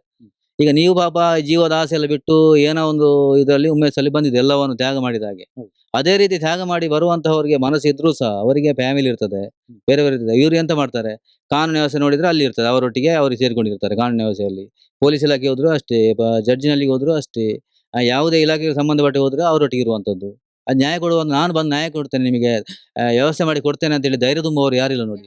ಅಲ್ಲಿ ಬಂದ ಮೇಲೆ ಅವರು ಯಾರು ಬರ್ತಾರೆ ಒಟ್ಟಿಗೆ, ಅವರಿಗೆ ಸಮಸ್ಯೆ ಆಗ್ತದೆ. ಮತ್ತೆ ನೋಡಿ ಅವನಿಗೆ ಮತ್ತೆ ಫೋನ್ ಮಾಡುದು, ಅವರ ಉದ್ಯೋಗಕ್ಕೆ ತೊಂದರೆ ಕೊಡುವಂಥದ್ದು, ಅವರ ಫ್ಯಾಮಿಲಿಗೆ ತೊಂದರೆ ಕೊಡುವಂಥದ್ದು, ಅವನ ಜಾಗಕ್ಕೆ ತೊಂದರೆ ಕೊಡುವಂಥದ್ದು, ಎಲ್ಲ ವ್ಯವಸ್ಥೆಗೆ ತೊಂದರೆ ಕೊಡುವಂಥದ್ದು, ಅವನ ಯಾವುದೇ ಪ್ರಾಪರ್ಟಿ ಇರಲಿ, ಯಾವುದೇ ವ್ಯವಸ್ಥೆ ಇರಲಿ ಅದಕ್ಕೆ ತೊಂದರೆ ಕೊಡುವಂಥದ್ದು, ಅದೆಲ್ಲ ನಡೀತಾ ಇದ್ರೆ ಅವ್ರು ಹೇಗೆ ಸಪೋರ್ಟ್ ಮಾಡುದು? ಎಲ್ಲರೀಗ ಒಗ್ಗಟ್ಟಾಗಿ ಮುಂದೆ ಬಂದ್ರೆ ಎಲ್ಲರೂ ಒಗ್ಗಟ್ಟಾಗಿ ಮುಂದೆ ಹೋದ್ರೆ ಏನಾದ್ರು ಸಾಧನೆ ಮಾಡಬಹುದು. ನನಗೆ ಆದ ತೊಂದ್ರೆ, ಅವನಿಗೆ ಆದ ತೊಂದ್ರೆ, ನನಗೆ ಆದ ತೊಂದ್ರೆ, ನಾನು ಸಹ ಸಪೋರ್ಟ್ ಮಾಡಬೇಕು, ಮನ ಬಿಚ್ಚಿ ಧೈರ್ಯವಾಗಿ ಹೋಗ್ಬೇಕು, ಅವರಿಗೆ ಹೆಲ್ಪ್ ಮಾಡುವ. ಇನ್ನು ನನಗೆ ಬಂದ್ರೆ, ಈಗ ನನ್ನ ಮನೆ ಹತ್ರ ಬಂದಿದೆ, ಇನ್ನು ನನಗೆ ಸಹ ಬರ್ಬೋದು, ನಾನು ಸಹ ಅದಕ್ಕೆ ಏನಾದರೂ ಒಂದು ಯಾವ ರೀತಿ ಹೇಳಿ ಅಲ್ಲಿಯ ಸೇವೆ ಮಾಡುವ, ಅದರೊಟ್ಟಿಗೆ ಸೇರಿಕೊಂಡು ಅವರಿಗೆ ಸಪೋರ್ಟ್ ಮಾಡುವ. ಇಷ್ಟು ಜನ ಸತ್ತು ಹೋಗಿದ್ದಾರೆ, ಏನೋ ತೊಂದರೆ ಪಡೆದಿದ್ದಾರೆ, ಜಾಗ ಕಳ್ಕೊಂಡಿದ್ದಾರೆ, ಪ್ರಾಣ ಕಳ್ಕೊಂಡಿದ್ದಾರೆ, ಜನಗಳನ್ನು ಕಳ್ಕೊಂಡಿದ್ದಾರೆ, ಎಲ್ಲ ರೀತಿಯ ವ್ಯವಸ್ಥೆಯನ್ನು ಕಳ್ಕೊಂಡಿದ್ದಾರೆ, ಜೀವನ ದುಸ್ತರವಾಗಿದೆ, ಆ ರೀತಿಯಲ್ಲಿ ಬದುಕ್ತಾ ಇದ್ದಾರೆ. ಅಂಥವ್ರಿಗೆ ನಾವು ಹೆಲ್ಪ್ ಮಾಡುವ, ನಮಗೆ ಏನಾದರೂ ಆಗ್ಲಿ ಅಂತೇಳಿ ಅವರು ಸಪೋರ್ಟ್ ಮಾಡಿ ಬಂದ್ರೆ ಉಂಟಲ್ಲ, ಇದು ಲೆಕ್ಕಕ್ಕಿಲ್ಲ. ಈಗ ನೋಡಿ, ಇಲ್ಲಿ ಧರ್ಮಸ್ಥಳದಲ್ಲಿ ನಡೆದ ಘಟನೆಯಲ್ಲಿ ಆನೆಮಾತ ನಾರಾಯಣ ಯಮುನಾ ಅವರ ಪ್ರಕರಣದಲ್ಲಿ ನೀವು ಮನೆಯವರು, ಹೌದು, ಮತ್ತೆ ಸೌಜನ್ಯ ಪ್ರಕರಣದಲ್ಲಿ ಸೌಜನ್ಯ ತಾಯಿ ಮತ್ತೆ ಅವರ ಕುಟುಂಬದವರು ಮನೆಯವರು ಇದ್ದಾರೆ. ಹೌದು. ಅದೇ ರೀತಿ ಪದ್ಮಲತಾ ಪ್ರಕರಣದಲ್ಲಿ ಅವರು ಕೂಡ ಇದ್ದಾರೆ. ಹೌದು. ಆದರೆ ವೇದವಲ್ಲಿ ಪ್ರಕರಣದಲ್ಲಿ ಯಾರು ಕೂಡ ಮುಂದೆ ಬರ್ತಾ ಇಲ್ಲ. ಹೌದು. ಇದೇ ರೀತಿ ಇಲ್ಲಿ ನೂರಾರು ಕೊಲೆಗಳು ನಡೆದಿದೆ. ಈಗ ಕೆಲವರಿಗೆ ಗೊತ್ತಿದೆ, ಸುಮ್ಮನಿದ್ದಾರೆ. ಅವರು ಕೂಡ ಎಲ್ಲರೂ ಒಗ್ಗಟ್ಟಾಗಿ ಈ ಪ್ರಕರಣಕ್ಕೆ ಒಂದು ಸೇರಿಕೊಂಡ್ರೆ, ಹೌದು. ಎಲ್ಲಾನು ಜೊತೆಯಲ್ಲಿ ತನಿಖೆ ಆದ್ರೆ ಎಲ್ಲರಿಗೂ ನ್ಯಾಯ ಒಟ್ಟಿಗೆ ಸಿಗ್ತದೆ. ಅಲ್ಲ, ಅವರು ಬರುದು ಒಟ್ಟಿಗೆ, ಹೌದು, ಕರೆಕ್ಟ್. ಯಾರು ಈಗ ನಾವು ತೊಂದರೆ ಪಡೆದ ಫ್ಯಾಮಿಲಿ ಟೋಟಲ್ ಆಗಿ ಅವರು ವೇದನೆಯಿಂದ ಬರ್ಲೇಬೇಕಾಗ್ತದೆ, ಬರ್ಬೇಕು, ಬರ್ತೇವೆ. ಆದ್ರೂ ಸಹ ಅದರೊಟ್ಟಿಗೆ ಸಾರ್ವಜನಿಕರು ಸಹ ನಮಗೆ ಹೆಲ್ಪ್ ಮಾಡ್ಬೇಕಲ್ಲ. ಈಗ ಈ 10 ಜನಕ್ಕೆ ಆದ ತೊಂದರೆ ನಮಗೆ ಆದ ಹಾಗೆ ಈಗ ನಮಗೆ ಸಹ ತೊಂದರೆ ಆದ್ರೆ ಇದೇ ರೀತಿ ಅಲ್ವಾ. ಈಗ ನನ್ನ ಮನೆದೊಂದು ಪ್ರಾಣ ಹೋದ್ರು ಇದೇ ರೀತಿ, ನನ್ನ ಜಾಗ ಹೋದ್ರು ಇದೇ ರೀತಿ, ನನ್ನ ಪ್ರಾಪರ್ಟಿ ಹೋದ್ರು ಇದೇ ರೀತಿ, ನನ್ನ ಅಂಗಡಿ ಹೋದ್ರು ಇದೇ ರೀತಿ, ನನ್ನ ಜಾಗ ಹೋದ್ರು ಇದೇ ರೀತಿ ಅಂತೇಳಿ ಭಾವನೆ ಬರ್ಬೇಕಲ್ಲ ಅವರಿಗೆ ಸಹ. ಅದೇ ರೀತಿ ಯೋಚನೆ ಮಾಡಿ ಸಪೋರ್ಟ್ ಮಾಡಿದ್ರೆ ಸಾರ್ವಜನಿಕರು ಸಹ ನಮಗೆ ಆದಷ್ಟು ಬೇಗ ನ್ಯಾಯ ಸಿಗ್ಬೋದು. ಈಗ ಸಾರ್ವಜನಿಕರು ಹೇಳದಿರುವುದರಿಂದಾಗಿ ರಾಜಕೀಯದವರಿಗೂ ಸಹ, ಸರ್ಕಾರಕ್ಕೆ ಸಹ, ನ್ಯಾಯಾಂಗ ವ್ಯವಸ್ಥೆಗೂ ಸಹ ಒಳ್ಳೆಯದಾಗಿದೆ. ಜನಗಳು ಇಲ್ಲಿ ಬರುವುದು ಕಮ್ಮಿ ಆಗಿದೆ. ಮಾಧ್ಯಮಕ್ಕೆ ಬಂದ್ ಮಾಡುದು, ಅದು ನೋಡೋದಾಗೆ, ಅದಕ್ಕೆ ಸಪೋರ್ಟ್ ಮಾಡೋದಂತ ಯಾವುದಿದ್ರೆ ಅದನ್ನು ಬಂದ್ ಮಾಡುವಂಥದ್ದು, ಒಂದು ಧೈರ್ಯದ ಮಾತಾಡಿದ್ರೆ ಅವನಿಗೆ ಏನಾದರೂ ವ್ಯವಸ್ಥೆ ಮಾಡುವಂಥದ್ದು, ಹಾಗೆಲ್ಲ ಮಾಡಿದರೆ ಹೇಗೆ ನ್ಯಾಯ ತಗೊಳ್ಳುವಂಥದ್ದು, ಹೇಗೆ ಸಾರ್ವಜನಿಕವಾಗಿ ನಾವು ಕೇಳಿಕೆ ಬರುವಂಥದ್ದು. ಹಾಗಾಗಿ ಈ ಎಲ್ಲವನ್ನು ಎದುರಿಸಿ ತ್ಯಾಗ ರೂಪದಲ್ಲಿ ನಿಮ್ಮಾಗೆ ಅಂದ್ರೆ ನಮ್ಮಾಗೆ ಎಲ್ಲ ಒಟ್ಟಾಗಿ ಬಂದ್ರೆ ನಾವೊಂದು ಹೆಲ್ಪ್ ಮಾಡುವ, ಸಾರ್ವಜನಿಕವಾಗಿ ಎಲ್ಲರಿಗೂ ನ್ಯಾಯ ತೆಗೆಸಿಕೊಟ್ರೆ ನಮಗೆ ಬರುವಂಥ ತೊಂದರೆ ಇಲ್ಲಿಗೆ ಶಾಶ್ವತವಾಗಿ ನಿಲ್ತದೆ ಅಂತೇಳಿ ಭಾವನೆ ಇಟ್ಟು ಬಂದ್ರೆ ಉಂಟಲ್ಲ, ಇದು ಖಂಡಿತ ನ್ಯಾಯ ಸಿಗ್ತದೆ. ಟೋಟಲ್ ಆಗಿ ನಾವು ಶಕ್ತಿ ನಮಗೆ ಹಿರಿಯರು ಹೇಳಿಕೊಟ್ಟ ಹಾಗೆ ಶಕ್ತಿ ಉಂಟಂತೇಳಿ ನಂಬ್ತೇವೆ ನಾವು, ಅದನ್ನೇ ನಂಬಿ ನಾವು ಹೇಳ್ತಾ ಇದ್ದೇವೆ ಈಗ ಸಹ. ಅದೊಂದು ಖಂಡಿತ ನಮಗೆ ನ್ಯಾಯ ತೆಗೆಸಿಕೊಡು. ಆದ್ರೂ ಇದು ಭಯಂಕರ ಲೇಟ್ ಆಯ್ತು. ಭಯಂಕರ ಅಂದ್ರೆ ಇಂಥದ್ದೊಂದು ಎಂತ ವ್ಯವಸ್ಥೆ ಇದು, ಎಲ್ಲದಕ್ಕೂ ಒಂದು ಸಮಯ ಬರ್ಬೇಕಲ್ಲ. ಈಗ ಬಂದಿದೆ, ಕೂಡಿ ಬಂದಿದೆ. ಭಾರಿ ಬೇಜಾರಾಗ್ತದೆ. ಎಂತ ಸಮಯ ಅಂತ ಹೇಳಿ ಒಂದೊಂದು ಒಬ್ಬರೊಬ್ಬರದ್ದು ಆಯುಷ್ಯ ಮುಗಿತಾ ಬಂತು. ಬೇಜಾವ್ರದ್ದು ನಾನು ನೋಡಿದವರು ಉಂಟಲ್ಲ, ಕೆಲವರದ್ದು ಆಯುಷ್ಯ ಮುಗಿತಾ ಬಂತು. ಇಷ್ಟೆಲ್ಲ ಲೇಟು ನ್ಯಾಯ ಸಿಗುದಂದ್ರೆ ಇನ್ನೂ ತೊಂದರೆ ಪಡೆದವರಿಗೆ ಸಹ ಪ್ರಯೋಜನ ಉಂಟಾ? ಎಂತ ನ್ಯಾಯ ಸಿಗುದು? ಒಂದು ಜಾಸ್ತಿ ಅಂದ್ರೆ ನ್ಯಾಯ ಸಿಗ್ಲಿಕ್ಕೆ 5 ವರ್ಷ ಬೇಕು. ಇದೆಲ್ಲ 10-15 ವರ್ಷ 20 ವರ್ಷ ಎಲ್ಲ ಕಾಯ್ದು ಎಂತದ್ದು? ಹಾಗಾದ್ರೆ ಅವನು ಮನುಷ್ಯನಿಗೆ ಇರುವುದೇ ಈಗ 50 ವರ್ಷ ಆಯುಷ್ಯ. 15 ವರ್ಷ ಉಳಿದ ದೇಶದಲ್ಲಿ 35 ಉಳಿತು. ಆ 35 ಎಂತ ಮಾಡೋದು? 15 ವರ್ಷ ವೇದನೆ ಪಡೆದು ಬಂತು ಸಣ್ಣದಾಗಿ ದೊಡ್ಡದಾಗುವಾಗ. ಈಗ ಸಣ್ಣ ಮಕ್ಕಳನ್ನು ಕಳೆದುಕೊಂಡ್ರೆ ದೊಡ್ಡವರಿಗೆ 50 ವರ್ಷದಲ್ಲಿ ಎಂತ ಮಾಡುದು ಅವರು? ನ್ಯಾಯ ತೆಗೆದು ಇಂಥವರೆಲ್ಲ ಎದುರು ಬಂದ್ರೆ ಈ ನ್ಯಾಯಾಂಗ ಇಲಾಖೆ ಇರ್ಬೋದು, ಯಾವುದೇ ಇಲಾಖೆಗಳು, ಅದಕ್ಕೆ ಸಂಬಂಧಪಟ್ಟ ಇಲಾಖೆಗಳು ಇರ್ಬೋದು, ಹೀಗೆಲ್ಲ ಲೇಟ್ ಮಾಡಿದ್ರೆ ನ್ಯಾಯ ಕೊಡುವಾಗ ರಾಜಕಾರಣಿಗಳು ಸಹ ಅದಕ್ಕೆ ಸಪೋರ್ಟ್ ಮಾಡಿಕೊಂಡಿದ್ರೆ ಅವರ ಮನೆಯಲ್ಲಿ ತೊಂದರೆ ಆದ್ರೂ ಸಹ ಇದೇ ರೀತಿ ಅಲ್ವಾ? ಅವರ ಹೆಂಡತಿಯನ್ನು ಕಳ್ಕೊಂಡ್ರೆ ರಾಜಕಾರಣಿದು, ಮಗನನ್ನು ಕಳ್ಕೊಂಡ್ರೆ, ಮಗಳನ್ನು ಕಳ್ಕೊಂಡ್ರೆ, ಜಾಗ ಕಳ್ಕೊಂಡ್ರೆ, ಪ್ರಾಪರ್ಟಿಗೆ ತೊಂದರೆ ಆದ್ರೆ ಇವರು ಇದೇ ರೀತಿ ಅಲ್ವಾ? ಅದಕ್ಕೆ ಅವರು ಯಾಕೆ ಆ ಯೋಚನೆ ಬರುವುದಿಲ್ಲ ಅಂತೇಳಿ ನನಗೆ ಅಷ್ಟು ಬೇಜಾರಾಗ್ತಾ ಉಂಟು. ಹಾಗಾಗಿ ನಾನು ದೇವರನ್ನು ಸಹ ಪ್ರಾರ್ಥನೆ ಮಾಡೋದು ನನ್ನ ಮನಸ್ಸಲ್ಲಿ. ಇಷ್ಟು ನಾವು ದೇವರಿಗೆ ಕೊಡ್ತೇವೆ ನಾವು ಕುಟುಂಬದಕ್ಕೆಲ್ಲ. ಒಂದು ನ್ಯಾಯ ಕೊಡ್ಲಿಕ್ಕೆ ಇಷ್ಟು ವರ್ಷ ಬೇಕಾದ? ಆ ಒಂದು ಅಣ್ಣಪ್ಪ ಸ್ವಾಮಿ ಅಣ್ಣ ಪಂಜುಲೆ ನುಡಿ ಕೊಡ್ತೇನೆ ನಮ್ಮ ಮನೆಯಲ್ಲಿ ಎಲ್ಲ. ನಾನು ಹಾಗೆ ಮಾಡ್ತೇನೆ ಹೀಗೆ ಮಾಡ್ತೇನೆ ಅದು ಅಷ್ಟು ನಾನು ಬೇಜಾರಲ್ಲಿ ಹೇಳುದು ಅಂತ. ನಾವು ಯಾರಲ್ಲಿ ಹೇಳ್ಬೇಕಾಗಾದ್ರೆ ಇದಕ್ಕೆ ನ್ಯಾಯ ಸಿಗುದು ಯಾವಾಗ? ಈಗ ನಿಮ್ಮ ಒಂದು ಕೆಲಸವನ್ನು ಬಿಟ್ಟು, ನಿಮ್ಮ ಒಂದು ಉದ್ಯೋಗವನ್ನು ಬಿಟ್ಟು, ನಿಮ್ಮ ಒಂದು ಆರ್ಥಿಕತೆಯನ್ನು ಕಳ್ಕೊಂಡು ಇದಕ್ಕೆ ನೀವು ತ್ಯಾಗ ಮಾಡಿ ಬದುಕುದಾದ್ರೆ ನಿಮಗೆ ಜೀವನ ಇಲ್ವಾ? ನಿಮಗೆ ಫ್ಯಾಮಿಲಿ ಇಲ್ವಾ? ನಿಮಗೆ ಬದುಕಬೇಡ್ವಾ? ನಿಮ್ಮಲ್ಲಿ ಆಶಾ ಆಕಾಂಕ್ಷೆಗಳು ಇಲ್ವಾ ಏನಾದ್ರು ಮಾಡ್ಬೇಕಂತೇಳಿ? ಅದೇ ರೀತಿ ಎಲ್ರಿಗೂ ಇರ್ತದಲ್ಲ. ಹೌದು. ಹಾಗಾದ್ರೆ ಈ ದೇವರನ್ನು ನಾವು ಆರಾಧನೆ ಮಾಡುದು ಹೇಗೆ? ಅದು ಸಹ ಬೇಜಾರಾಗ್ತಾ ಉಂಟು ನನಗೆ ಅಂತೇಳಿ. ಸಿಗ್ತದೆ, ಖಂಡಿತವಾಗಿ ನ್ಯಾಯ ಅಷ್ಟು ಸಿಗ್ತದೆ. ನಾವೆಲ್ಲ ಬೇಜಾರಾಗ್ತದೆ. ಇದ್ದೇವೆ, ಜೊತೆಯಲ್ಲಿ ಇದ್ದೇವೆ. ಹೌದು ಖಂಡಿತ ಮನುಷ್ಯ ಅನ್ನೋದು ನಾನು ಹೇಳುದಲ್ಲ. ಈಗ ಮನುಷ್ಯರ ಬಳಿ ಬರ್ಬೋದು, ಬಂದ್ರು ಸಹ ಅಷ್ಟು ಈಗ ನಾವು ಕಾರ್ನಿಕವನ್ನು ಕೇಳ್ತೇವೆ, ಪಂಜುರ್ಲಿದ ಕಾರ್ನ ಕೇಳ್ತೇವೆ, ಕಲ್ಲುಟ್ಟಿದ ಕಾರ್ನ ಕೇಳ್ತೇವೆ, ಕಾಲ್ಕೊಡಂತ ಕಾರ್ನ ಕೇಳಿ ಇವರೆಲ್ಲ ಎಲ್ಲಿದ್ದಾರೆ ಈಗ? ಇವರು ಕೊರಗಜ್ಜಲ್ಲಿ ಎಲ್ಲಿದ್ದಾರೆ ಈಗ? ಬಾರಿ ಕಾರ್ಮಿಕ ತೋರಿಸ್ತಾರೆ. ನಾನು ಅವ್ರ ಹತ್ರ ನಾನು ಪ್ರಶ್ನೆ ಮಾಡುವಂಥದ್ದು ಈಗ ಮನಸ್ಸಲ್ಲಿ ಬೇಜಾರಾಗಿ. ಈ ಇಷ್ಟೊತ್ತಿಗೆ ಅವ್ರ ಕಾರ್ಮಿಕ ತೋರಿಸ್ಬೇಕಲ್ಲ. ಅಣ್ಣಪೇಟದಲ್ಲಿ ಅಣ್ಣ ಪಂಜುರ್ಲಿ ಅಂತೇಳಿ ಮೂಲ ಅಂತ ಹೇಳ್ತಾರೆ, ನಾವು ಪಂಜುರ್ಲಿದು ಮೂಲ ಅಂತ ಹೇಳ್ತೇವೆ ಧರ್ಮಸ್ಥಳ. ಈ ಅಣ್ಣ ಪಂಜುರ್ಲಿ ಧರ್ಮಸ್ಥಳ ನಮಗೆ ಎಂತ ಮಾವನಾಗಿ ಕೆಲಸ ಮಾಡ್ತಾನೆ ತುಳುನಾಡಲ್ಲಿ. ಸಮ್ಮಲ್ ಅಂತ ಹೇಳ್ತಾರೆ ತುಳುವಲ್ಲಿ, ಗೊತ್ತಾಯ್ತಾ? ಆ ಸಮ್ಮಲಲ್ಲಿ ಕರ್ತವ್ಯದಲ್ಲಿ ಅವನು ಪಾಲನೆ ಮಾಡುವುದಂತ ಎಂತ ಆ ಕುಟುಂಬಕ್ಕೆ ಮಾತ್ರ ನ್ಯಾಯ ಕೊಡುವಂಥದ್ದು, ಆ ಕುಟುಂಬಕ್ಕೆ ಮಾತ್ರ ಒಂದು ತಪ್ಪನ್ನು ತಿದ್ದಿಕೊಳ್ಳುವಂತ ಒಂದು ಮಾತು ಕೊಡುವುದಾ? ಲೋಕಕ್ಕೆ ಜ್ಞಾನ ಕೊಡುವ ಇದು ನ್ಯಾಯ ಕೊಡ್ಲಿಕ್ಕಿಲ್ವಾ? ಹಾಗಾದ್ರೆ ನಾವು ಅಲ್ಲಿ ಬಂದು ನಾವು ವಾಕು ತೆಗಿ ಅಂತ ಹೇಳಿ ನಮ್ಮ ಕುಟುಂಬದಿಂದ ಸಹ ಹೋಗಿದ್ದೇವೆ ನಾವು ಅಲ್ಲಿ ವಾಕು ತೆಗಿಲಿಕ್ಕೆ ಅಂತ ಹೇಳಿ. ಅದಾಗತ್ತೆ ಸುಳ್ಳ? ಅಂತ ಒಂದು ಭಾವನೆ ಸಹ ಬರ್ತದೆ ನಿಮಗೆ. ನಿಮ್ಮಲ್ಲಿ ನಾವು ಹೇಳುವಾಗ ಉಂಟಲ್ಲ, ನಿಮಗೆ ಒಂಥರ ಏನಾಗ್ಬೋದು? ನಾನು ನನ್ನ ಭಾವನೆಯಲ್ಲಿ ವ್ಯಕ್ತಪಡಿಸಿ ಹೇಳ್ತಾ ಇರುವಂತದ್ದು, ಪ್ರಾರ್ಥನೆ ಮಾಡಿ ಹೇಳುವಂಥದ್ದು, ಗೊತ್ತಾಯ್ತಾ? ಈ ದೈವಗಳು ಇದಕ್ಕೆ ವ್ಯವಸ್ಥೆ ಮಾಡಿದ್ರೆ ಆ ಬಾರಿ ಬೇಗ ಇದು ಅವನ ಆಯುಷ್ಯ ಮುಗಿಯುವವರೆಗೆ ಅವನಿಗೆ ನ್ಯಾಯ ಸಿಗದ್ರೆ ಯಾರ ಹತ್ರ ಕೇಳಬೇಕು? ಇದು ಅವ್ರು ಹಾಗೆ ಸಾಕ್ಷಿ ಕೊಡಿ, ಅದು ಕೊಡಿ, ಇದು ಕೊಡಿ ಅಂತ ಹೇಳಿದ್ರೆ ಒಂದು ಇಷ್ಟೆಲ್ಲ ಖಾಲಿ ಉಂಟಲ್ಲ, ಒಂದು ಸಾಕ್ಷಿ ಹುಡುಕುವಾಗ ಮಾಧ್ಯಮವನ್ನು ಬಂದ್ ಮಾಡುವಾಗಲೇ ನೋಡ್ಬೇಕು ನಾವು ಸಾಕ್ಷಿ ಅಲ್ಲೇ ಉಂಟು ಅಂತ ಹೇಳಿ. ಪುನಃ ಬೇರೆ ಕೊಡ್ಬೇಕು ಅವರಿಗೆ ಬರ್ದು. ನಾವು ಯಾವುದೇ ವಿಡಿಯೋ ನಾನು ಹೇಳುದು ಎಂತ ಗೊತ್ತಲ್ಲ, ತಪ್ಪು ಮಾಡಿದವನು ಅಲ್ಲಿ ಅವನು ಹಾಗೆ ಮಾಡುದ, ತಪ್ಪು ಮಾಡದಿದ್ರೆ ಅವನಿಗೆ ಎಂತ ಹೆದರಿಕೆ? ಅದನ್ನೆಲ್ಲ ಮಾಡುದು ಯಾಕೆ? ನಾನು ಒಂದೇ ಹೇಳುದು ಎಂತ ಗೊತ್ತಲ್ಲ, ಸೌಜನ್ಯನ ಆಗ್ಲಿ ಯಾರದೇ ಆಗ್ಲಿ ಅನ್ಯಾಯ ಆಗಿದವರಿಗೆ ನ್ಯಾಯ ಅವರ ಹತ್ರ ನಾನು ಹೇಳುದು. ಈಗ ಅವರು ಧರ್ಮಾಧಿಕಾರಿ ಹೌದಾ? ಪಟ್ಟದಲ್ಲಿ ಇದ್ದವರು ಹೌದಾ? ಹಾಗಾದ್ರೆ ಅವರು ತಮ್ಮಣ್ಣ ಶೆಟ್ಟಿ ಹೇಳಿದಾಗೆ, ನಮ್ಮ ಪ್ರಸನ್ನ ರವಿ ಹೇಳಿದಾಗೆ ನಾನು ಬೇರೆದಾಗಿ ಮಾತಾಡುದಿಲ್ಲ. ದೇವಸ್ಥಾನದಲ್ಲಿ ಒದ್ದೆ ಬಟ್ಟೆಯಲ್ಲಿ ಬಂದವರು ಪ್ರಾರ್ಥನೆ ಮಾಡ್ಲಿ ಅಂತ ಹೇಳುದು ನಾನು. ಈಗಲೂ ಸಹ ನಾನು ಮಾಡ್ಲಿಲ್ಲ, ನಾನು ಮಾಡಿಸ್ಲಿಲ್ಲ, ಅಧಿಕಾರಿಗಳು ಒತ್ತಡ ಹಾಕಿಸ್ಲಿಲ್ಲ, ನಮ್ಮ ಕುಟುಂಬದವರು ಯಾರು ಇಲ್ಲ, ನನ್ನ ಕೆಲಸವರು ಯಾರು ಮಾಡ್ಲಿಲ್ಲ, ಅದಕ್ಕೂ ನಮಗೆ ಸಂಬಂಧನೇ ಇಲ್ಲ. ನನಗೆ 20 ಗಂಟೆ ಒಳಗೆ ನನಗೆ ನ್ಯಾಯ ತೆಗೆಸಿಕೊಡು, ಯಾರಂತೇಳಿ ತೋರಿಸಿಕೊಡು, ನಾನು ಪಟ್ಟವನ್ನೆತ್ತಿ ಬಿಟ್ಟು ಹೋಗ್ತೇನೆ ಇಲ್ಲದ್ರೆ ಅಂತೇಳಿ ಹೇಳಿ ಅವರು. ಅಲ್ಲಿ ನೆಲದಲ್ಲಿ ಮಾರ್ಗದಲ್ಲಿ ಬಂದು ಹೇಳುದು, ಅವರು ಮೊನ್ನೆ ಹೇಳಿದಾಗೆ ಹಾಗೆ ಹೇಳುದಲ್ಲ. ಅದಕ್ಕೆ ಆ ಸಿಸ್ಟಮೆಟಿಕ್ ಏನು ಹೇಳ್ತಾರೆ ನೋಡಿ, ಆ ತಮ್ಮಣ್ಣ ಶೆಟ್ಟಿ ಹೇಳ್ತಾರೆ, ದೈವದ ಒಂದು ಕ್ರಮಾನ ಉಂಟು ಏರಿ ಅವೇ ರೀತಿ ಬಂದವರು ಹೇಳಿ, ಹಾಗಾದ್ರೆ ಅವರ ಮೇಲೆ ನಂಬಿಕೆ ಬರ್ತದೆ ಪುನಃ. ನನಗೆ 20 ಗಂಟೆ ಒಳಗೆ ಹೇಳು, ನಾನು ರಾತ್ರಿ ಬೆಳಗಾದ್ರೆ ಗೊತ್ತಾಗ್ಬೇಕು ನನಗೆ ಯಾರು ಮಾಡಿದ್ದು ಏನು ಮಾಡಿದ್ದು. ಇದು ನನಗೆ ಇಲ್ಲಿ ಕೂತ್ಕೊಳ್ಳಿಕ್ಕೆ ಆಗುದಿಲ್ಲ, ಕಿರಿಕಿರಿ ಆಗ್ತಾ ಉಂಟು ನನಗೆ. ನಾನು ಹೇಗೆ ಇಲ್ಲಿ ನಿನ್ನ ಸೇವೆಯನ್ನು ಮಾಡಲಿ? ನನಗೆ ನ್ಯಾಯ ತೆಗೆಸಿಕೊಡು ಅಂತ ಹೇಳಬೇಕು. ಇದನ್ನು ಸುಮ್ಮನೆ ಅವರಿಗೆ ತೊಂದರೆ ಕೊಡುದು, ಇವರಿಗೆ ತೊಂದರೆ ಕೊಡುವುದು, ಬೆದರಿಕೆ ಹಾಕಿಸುವಂಥದ್ದು, ಅವರ ಪೇಪರಲ್ಲಿ ಬರದಂತೆ ನೋಡುದು, ಟಿವಿಯಲ್ಲಿ ಬರದಂತೆ ನೋಡುದು, ಅದೆಲ್ಲ ಯಾಕೆ? ನಾವು ಹಾಗಾದ್ರೆ ಒಂದು ಭಾವನೆಯಲ್ಲಿ ಮಾತಾಡ್ಲಿಕ್ಕಿಲ್ವಾ? ಹೇಳಲಿಕ್ಕಿಲ್ವಾ? ಈಗ ಅವರಿಗೆ ತೊಂದರೆ ಆದ್ರೆ, ಈಗ ವೀರೇಂದ್ರ ಹೆಗಡೆರ ತಂದೆಗೆ ತೊಂದರೆ ಆದ್ರೆ, ತಾಯಿಗೆ ತೊಂದರೆ ಆದ್ರೆ, ಹೆಂಡತಿಗೆ ತೊಂದರೆ ಆದ್ರೆ, ಮಗಳಿಗೆ ತೊಂದರೆ ಆದ್ರೆ, ತಮ್ಮನಿಗೆ ತೊಂದರೆ ಆದ್ರೆ ಅವ್ರು ಬಿಡ್ತಾರ? ಇಡೀ ಊರೇ ಬರುದಿಲ್ವಾ? ಅದೇ ರೀತಿ ಅಲ್ವಾ? ಅದು ಯಾಕೆ ಅವರು ಹಾಗೆ ಮಾಡುದು? ಇಲ್ಲ ನಾನು ಯಾವ್ದ್ರಲ್ಲಿ ಸೇರ್ಕೊಳ್ಳಿ, ನಮ್ಮೊಟ್ಟಿಗೆ ಅವರು ಈ ಹೋರಾಟದಲ್ಲಿ ಸೇರ್ಕೊಳ್ಳಿ, ಮುಂದೆ ಬರ್ಲಿ, ಸಭೆಯಲ್ಲಿ ಭಾಗವಹಿಸ್ಲಿ, ಮೈಸೂರೊಟ್ಟಿಗೆ ಕೂತ್ಕೊಳ್ಳಿ. ನಮ್ಮೊಟ್ಟಿಗೆ ಬೇರೆ ಅಂದ್ರೂ ಕೂಡ ಅವರಾಗಿ ಬೇರೆ ಮಾಡಬಹುದಲ್ಲ. ಅಲ್ಲ ಬೇರೆ ಸಪರೇಟ್ ಸಹ ಮಾಡ್ಬೋದಲ್ಲ. ಈಗ ಸಪರೇಟ್ ಮಾಡುದು ಇರ್ಲಿ, ಆದ್ರೂ ಸಹ ಅವರಿಗೆ ದೂರದಲ್ಲಿ ಕೂತ್ಕೊಳ್ಳೋದು, ದೂರದಲ್ಲಿ ಕೂತ್ಕೊಳ್ಳಿ, ಸಪೋರ್ಟ್ ಮಾಡ್ಲಿ, ನಮಗೆ ಜನ ಕಳಿಸ್ಲಿ ಅವರು. ಯಾಕೆ ಅದನ್ನು ಧರ್ಮರ ಸಂರಕ್ಷಣೆ ಯಾತ್ರೆ ಆದ್ರೆ ಯಾಕೆ ಮಾಡ್ಬೇಕಿತ್ತು? ಮಾಡುದು ಯಾಕೆ? ಯಾವ ಧರ್ಮ ಸಂರಕ್ಷಣೆ? ಅಲ್ಲ ಹೌದೊಮ್ಮೆ ಆಯ್ತಲ್ಲ 2 ವರ್ಷದಿಂದ. ಅಲ್ಲ, ಯಾವ ಧರ್ಮ ಅಂತ? ಹೇಳು, ಹಿಂದೂ ಧರ್ಮನ ಬೇರೆ ಧರ್ಮ? ಯಾವ್ದೇ ಅಲ್ಲಿ ಎಲ್ಲರೂ ಬಂದಿದ್ರು, ಯಾವ ಧರ್ಮ ರಕ್ಷಣೆ ಮಾಡ್ಲಿಕ್ಕೆ? ಅದೇ ರೀತಿ ನಾನು ನಿಜವಾಗಿ ಈಗ ನಮ್ಮನ್ನ ಕೂತ್ಕೊಳ್ಸಿ ಮಾತಾಡಿಸ್ಲಿ, ಓಪನ್ ಆಗಿ ಪತ್ರಕರ್ತರ ಎದುರು, ಟಿವಿ ಎದುರು ಓಪನ್ ಆಗಿ ಮಾತಾಡ್ಲಿ, ನಮಗೆ ವೀರೇಂದ್ರ ಹೆಗಡೆ ಮಾತಾಡ್ಲಿ, ಹರ್ಷಚಂದ್ರ ಕೂತ್ಕೊಳ್ಳಿ, ಯಾರು ಕೂತ್ಕೊಳ್ಳಿ. ಅದನ್ನು ಬಿಟ್ಟು ಅವರಿಗೆ ಇವರಿಗೆ ಬೈಯುವುದು, ಬೆದರಿಕೆ ಹಾಕುವಂಥದ್ದು, ಕಿರಿಕಿರಿ ಮಾಡುವಂಥದ್ದು, ಬಂದ್ ಮಾಡಿಸುವಂಥದ್ದು, ಅವರವರನ್ನು ಕಲಿಸುವಂಥದ್ದು. ಈಗ ನಮಗೆ ಏನು ತೊಂದರೆ ಕೊಡ್ಲಿಲ್ಲ, ನಾನು ಹೇಳುವಂಥದ್ದು ಯಾರಿಗೆ ಆದ್ರೂ ಅದೇ ಯಾಕೆ ಹಾಗೆ ಎಲ್ಲ ಮಾಡುದು? ನಾನು ಅಲ್ಲದ್ರೆ ನಾನು ತಪ್ಪು ಮಾಡಿದ್ರೆ ನನಗೆ ಎಂತ ಹೆದರಿಕೆ ಅಲ್ವಾ? ನಾನು ತಪ್ಪು ಮಾಡಿದ್ರೆ ನನಗೆ ಎಂತ ಹೆದರಿಕೆ ನಿಮ್ಮಲ್ಲಿ ಮಾತಾಡಿ? ನಾನು ತಪ್ಪು ಮಾಡಿದ್ರೆ ಹಾಗಾದ್ರೆ ಅವ್ರು ನ್ಯಾಯ ಕೇಳುವವರು ಹೋಗ್ತಾ ಇರ್ಲಿಕ್ಕೆ ಹೇಳಲಿಕ್ಕೆ, ಯಾವ ರೀತಿ ಬೇಕಾದ್ರೆ ಹೋಗ್ಲಿಕ್ಕೆ ಹೇಳಲಿಕ್ಕೆ ನ್ಯಾಯಾಲಯಕ್ಕೆ. ಯಾಕೆ ಈಗ ನೋಡಿ ಮೊನ್ನೆ ಅವರೊಂದು ಯಾರು ಸಾಕ್ಷಿ ಹೇಳ್ತಾ ಇದ್ರಲ್ಲ ಹೆಣ ತೆಗ್ದೇನೆ ಅಂತ ಹೇಳಿ, ಅವರಿಗೆ ನೋಡಿ ಅಲ್ಲಿ ಅವ್ರ ಕಂಪ್ಲೇಂಟ್ ಕೊಟ್ಟು ದಿನ ಎಷ್ಟಾಯ್ತು ನೋಡಿ ಅಲ್ಲಿ. ಎಸ್ ಪಿ ಅಲ್ಲಿ ಹೋಗಿ ಅವ್ರು ಇರ್ಲಿಲ್ಲ, ಅದೆಂತ ಅವಾಗ ಮೊದಲು ಹೇಳಿಲ್ಲ ಅವರಿಗೆ, ಎಸ್ ಪಿ ಅವರಿಗೆ ನಾನು ಇವತ್ತು ಬರ್ತೇನೆ ಅಂತ ವಕೀಲರು ಹೇಳಿದ್ದಾರೆ ನೋಡಿ ಬೆಂಗಳೂರಿನವರು. ಅವ್ರು ಹೇಳಿದ್ದಾರೆ ನೋಡಿ, ಅವರು ಲೇಟ್ ಮಾಡಿದ್ದು ಯಾಕೆ ಹಾಗಾದ್ರೆ? 2 ದಿನ 3 ದಿನ ತಗೊಂಡು ಅವ್ರು ಇಲ್ಲ ಅಂತ ಹೇಳಿ ಯಾಕೆ ಹೇಳಿದ್ದು ಅಲ್ಲಿ? ಅವ್ರಿಗೆ ಮೊದಲೇ ಮಾಹಿತಿ ಕೊಡುದಿಲ್ವ ನಾನು ಇವತ್ತು ಬರ್ತೇನೆ ಅಂತ ಹೇಳಿ? ಮೊದಲೇ ಹೇಳಿ ಟೈಮ್ ಸೆಟ್ ಮಾಡಿ ದಿನ ಸೆಟ್ ಮಾಡಿ ಹೋಗುದಲ್ವಾ? ಇಲ್ಲ ಅಂತ ಹೇಳುದು ಯಾಕೆ? ಅದು ಇಂಪಾರ್ಟೆಂಟ್ ಕೇಸ್ ಅಲ್ವಾ, ಮಕ್ಕಳಾಟಿಕೆನದು ಅಲ್ವಾ?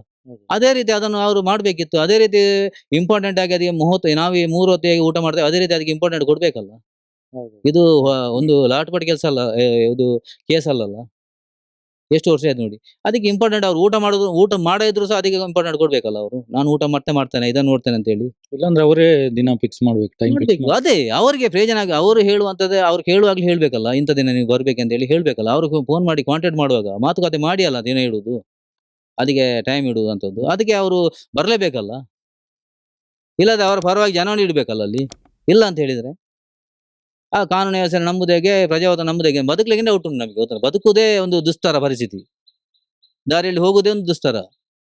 ಹೇಗೆ ಅಂತ ನಿರೀಕ್ಷೆ ಇಟ್ಕೊಂಡು ಹೋಗುದು? ಈಗ ನಾಳೆ ಇರ್ತೇವೆ ಗೊತ್ತೇ ಇಲ್ಲ, ಹಾಗೆ ಪರಿಸ್ಥಿತಿ ಇರುವಂತ ಪೊಸಿಷನ್ ಈಗ ಗೊತ್ತುಂಟ. ಹೇಗೆ ಹೇಳುದು ಅದನ್ನು? ಈಗ ನ್ಯಾಯಾಂಗ ವ್ಯವಸ್ಥೆ, ಈಗ ಪೊಲೀಸ್ ಇರಲಿ, ನ್ಯಾಯಾಂಗ ಇದು ಒಂದು ಕೋರ್ಟ್ ಇರಲಿ, ಯಾವುದೇ ಇಲಾಖೆ ಅದಕ್ಕೆ ಸಂಬಂಧಪಟ್ಟಂಥದ್ದು, ಅದೆಂತ ಹಾಗಾದ್ರೆ? ಈಗ ಅವ್ರು ತಪ್ಪು ಮಾಡಿದ್ರೆ ನಾನು ಒಂದೇ ಹೇಳುದು, ಈಗ ಸಹ ಒತ್ತಿ ಹೇಳ್ತಾ ಇದ್ದಾನೆ, ಅವರು ತಪ್ಪು ಮಾಡದಿದ್ರೆ ಒಂದು ಪ್ರಾರ್ಥನೆ ಮಾಡಿ ಹೇಳಿ ಅಲ್ಲಿ ಶುದ್ಧಾಚಾರದಲ್ಲಿ ಬಂದು, ಬೇರೆ ಯಾವುದು ಬೇಡ. ಅಣ್ಣಪ್ಪನೇ ನನಗೆ 24 ಗಂಟೆ ಒಳಗೆ ನನಗೆ ತೋರಿಸಿಕೊಡು, ಇಲ್ಲ ನನಗೆ ಪಟ್ಟದ ಕೆಲಸ ಬೇಡ, ನಾನು ನಾಳೆ ಎದ್ದು ಹೋಗ್ತೇನೆ, ಬೇರೆಯನ್ನು ಬೇಕಾದ್ರೆ ಕುಳಿಸಲ್ಲಿ. ಅದು ಒಂದು ಒಳ್ಳೆಯವರದ್ದು ಗುಣ. ಅದನ್ನು ಬಿಟ್ಟು ಅವರಿಗೆ ನಾನು ಬೈತೇವೆ, ಅವರು ಹಾಗೆ ಮಾಡ್ತಾರೆ, ಇವರು ಹೀಗೆ ಮಾಡ್ತಾರೆ, ನನಗೆ ಸುಮ್ಮನೆ ಹೆಸರು ಹಾಳಾಗ್ತದೆ, ದೇವಸ್ಥಾನದ ಹೆಸರು ಹಾಳಾಗ್ತದೆ, ಯಾಕೆ ಹೇಳುದು? ಯಾಕೆ ಜನಗಳು ಹೇಳ್ತಾರೆ? ಜನಗಳ ದೇವರ ಮೇಲೆ ಭಕ್ತಿ ಇಲ್ವಾ? ದೈವದ ಮೇಲೆ ಭಕ್ತಿ ಇಲ್ವಾ? ನಮಗೆ ಸಲ ಕುಟುಂಬದಲ್ಲಿ ಅದೇ ದೈವ ಇರುವುದು ಅಲ್ಲಿರುವಂಥದ್ದೇ. ಅಣ್ಣ ಪಂಜ ನಮ್ಮ ಕುಟುಂಬದಲ್ಲಿ ಸಹ ಉಂಟು, ಅಲ್ಲಿ ಮಾತ್ರ ಅಲ್ಲ, ಅಲ್ಲಿ ಮೂಲ ಇದ್ರು ಸಹ ನಮ್ಮಲ್ಲಿ ಸಹ ಉಂಟು. ಅದೇ ರೀತಿ ಅದೇ ಅಲ್ಲಿ ಬೇರೆ ಇಲ್ಲಿ ಬೇರೆ ಅಲ್ಲಲ್ಲ.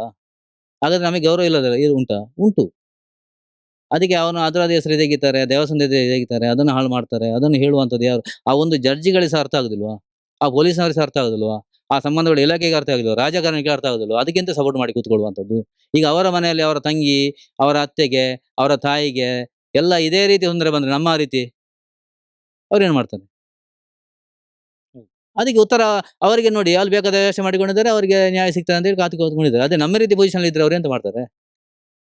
ಅದು ಬಿಡ್ತಾರೆ ಅವರು? ಅದೇ ರೀತಿ ಅಲ್ವಾ? ಅದು ಆ ರೀತಿ ಭಾವನೆ ಇಟ್ಕೊಂಡು ನಮಗೆ ಸಪೋರ್ಟ್ ಮಾಡಲಿ, ನಮಗೆ ನ್ಯಾಯ ತೆಗೆಸಿಕೊಡ್ಲಿ, ನ್ಯಾಯಕ್ಕೆ ಹೋರಾಟ ಮಾಡುವವರಿಗೆ ಹೆಲ್ಪ್ ಮಾಡಲಿ. ಎಲ್ಲರೂ ಸಹ A to Z ವ್ಯಕ್ತಿಗಳು, ಸಾಮಾನ್ಯ ವರ್ಗದಿಂದ ದೊಡ್ಡದವರವರೆಗೆ, ಯಾರು ಹಣವಂತರಿರಲಿ, ಯಾರೇ ಇರಲಿ, ಅವ್ರ ಹಕ್ಕಿ ಬಿಕ್ಕಿಗಳಂತ ಹೇಳಿ ಸುಮ್ಮನೆ ಯಾಕೆ ಇದು ಮಾಡಿದ್ದು? ನೋಡುವಾಗ ಅಲ್ಲಿ ನೋಡಿ, ಈಗ ರಿಪೋರ್ಟ್ ನೋಡುವಾಗ ಯಾರು ಸಂತೋಷ್ ರಾವ್ ಕೊಲೆ ಮಾಡಿದಲ್ಲಿ ಉಂಟು ನೋಡುವಾಗ ರಿಪೋರ್ಟ್ ಅಲ್ಲಿ. ಅದೇ ಸಂತೋಷ್ ರಾವ್ ಕೊಲೆ ಮಾಡಿದ್ರು, ಸೌಜನ್ಯಕ್ಕೆ ಮೊದಲಿಗೆ ಬಂದು ಕೂತ್ಕೊಳ್ತಾನೆ ಇಲ್ಲಿ. ಸೌಜನ್ಯ ಕೊಲೆ ಮಾಡೋ ಮೊದಲು 20 ದಿನ ಮೊದಲು ಇದ್ದೇನೆ ಇಲ್ಲಿ. CC ಕ್ಯಾಮರಾದಲ್ಲಿ ಎಲ್ಲಾದ್ರೂ ಸಿಗ್ಬೇಕಲ್ಲ, ಆ ವ್ಯವಸ್ಥೆ ಇರ್ಬೇಕಲ್ಲ.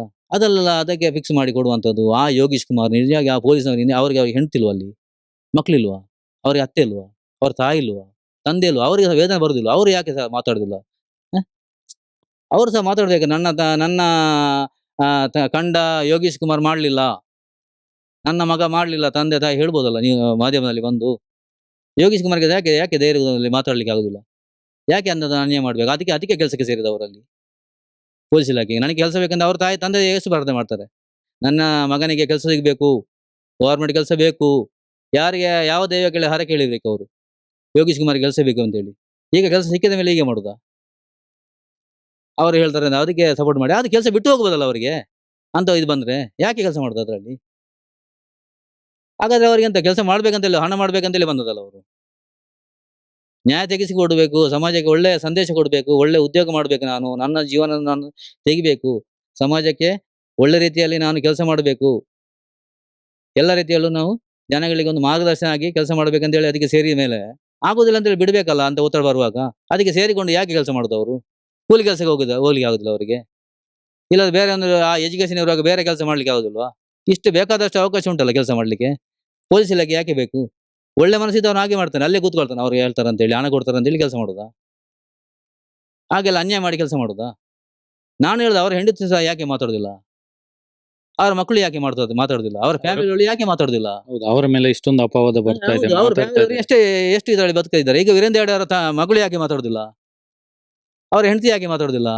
ತಮ್ಮನ ಹೆಂಡತಿ ಯಾಕೆ ಮಾತಾಡುದಿಲ್ಲ? ಅವ್ರ ಫ್ಯಾಮಿಲಿಗೆ ಯಾಕೆ ನಿಶಬ್ದವಾಗಿ ಕೂತ್ಕೊಳ್ತಾರೆ? ಅವ್ರಿಗೆ ಸ್ಟೇಟ್ಮೆಂಟ್ ಕೊಡ್ಬೋದಲ್ಲ. ಹೌದು. ನನ್ನ ಗಂಡ ಇದ್ರಳಿಲ್ಲ, ನನ್ನ ತಂದೆ ಇದ್ರಳಿಲ್ಲ, ನಾವು ಬಂದ್ ಮಾಡಿಸಿದಲ್ಲ. ಅಲ್ವ? ಅದನ್ನ ಯಾಕೆ ಅಲ್ವಾ ಇದು ಮಾಡುದಿಲ್ಲ? ಈ ಎಲ್ಲಾ ವ್ಯವಸ್ಥೆಗಳಿಗೆ ಸಹ ನಾನು ಎಂತ ಗೊತ್ತಿಲ್ಲ, ಅಲ್ಲಿ ನಂಬಿಕೆ ಇಲ್ಲ ಅಂತ ಹೇಳುದಲ್ಲ, ಯಾವುದಕ್ಕೂ ಸಹ ನಂಬಿಕೆ. ಈಗ ವೀರೇಂದ್ರ ಹೆಗಡೆ ಮೇಲೆ ನಮಗೆ ಅಗೌರವ ಉಂಟು ಅಂತ ಹೇಳಿ ನಾನು ಮಾತಾಡುದಲ್ಲ, ಅವರ ಮೇಲೆ ಅಪವಾದನೆ ಮಾಡುದಲ್ಲ. ಅವರಲ್ಲಿ ಇದಕ್ಕೆ ಅವರು ಇದ್ದಿದ್ರೆ ಉತ್ತರ ಕೊಡ್ಲಿ ಅಂತ ಹೇಳುದು ನಾನು. ಅವರು ದೇವರ ಮೇಲೆ ಬಂದು ಒಂದೇ ಮಾತಲ್ಲಿ, ನಾನು ತಮ್ಮಣ್ಣ ಶೆಟ್ಟಿ ಮತ್ತೆ ಪ್ರಸನ್ನ ರವಿ ಹೇಳಿದಾಗೆ ನಾನ್ ಸಹ ಅದನ್ನು ಹೇಳ್ತೇನೆ. ಅವರು ದೇವರ ಎದುರು ಬಂದು ಒದ್ದೆ ಬಟ್ಟೆಯಲ್ಲಿ ಆ ದೈವದ ಕ್ರಮಬದ್ಧವಾಗಿ ಹೇಗೆ ಪ್ರಾರ್ಥನೆ ಮಾಡಬೇಕು ಅದನ್ನ ಅದೇ ರೀತಿ ಮಾಡ್ಲಿ, ಅವ್ರು ಹೇಳಲಿ ಅಂತ ಹೇಳುದು ನಾನು. ಮತ್ತೆ ಅವರ ಬಗ್ಗೆ ನಾವು ಮಾತಾಡೋದು. ನಾನು ಅದ್ರಲ್ಲಿ ಇರೋದಿಲ್ಲ, ಅವ್ರ ವಿಷಯನೇ ಮಾತಾಡುದು ನಾನು. ಬಂದು ಹೇಳಿ. ಹೌದು. ಅದಕ್ಕೆ ಯಾಕೆ ಅವ್ರಿಗೆ ಹೆದರಿಕೆ?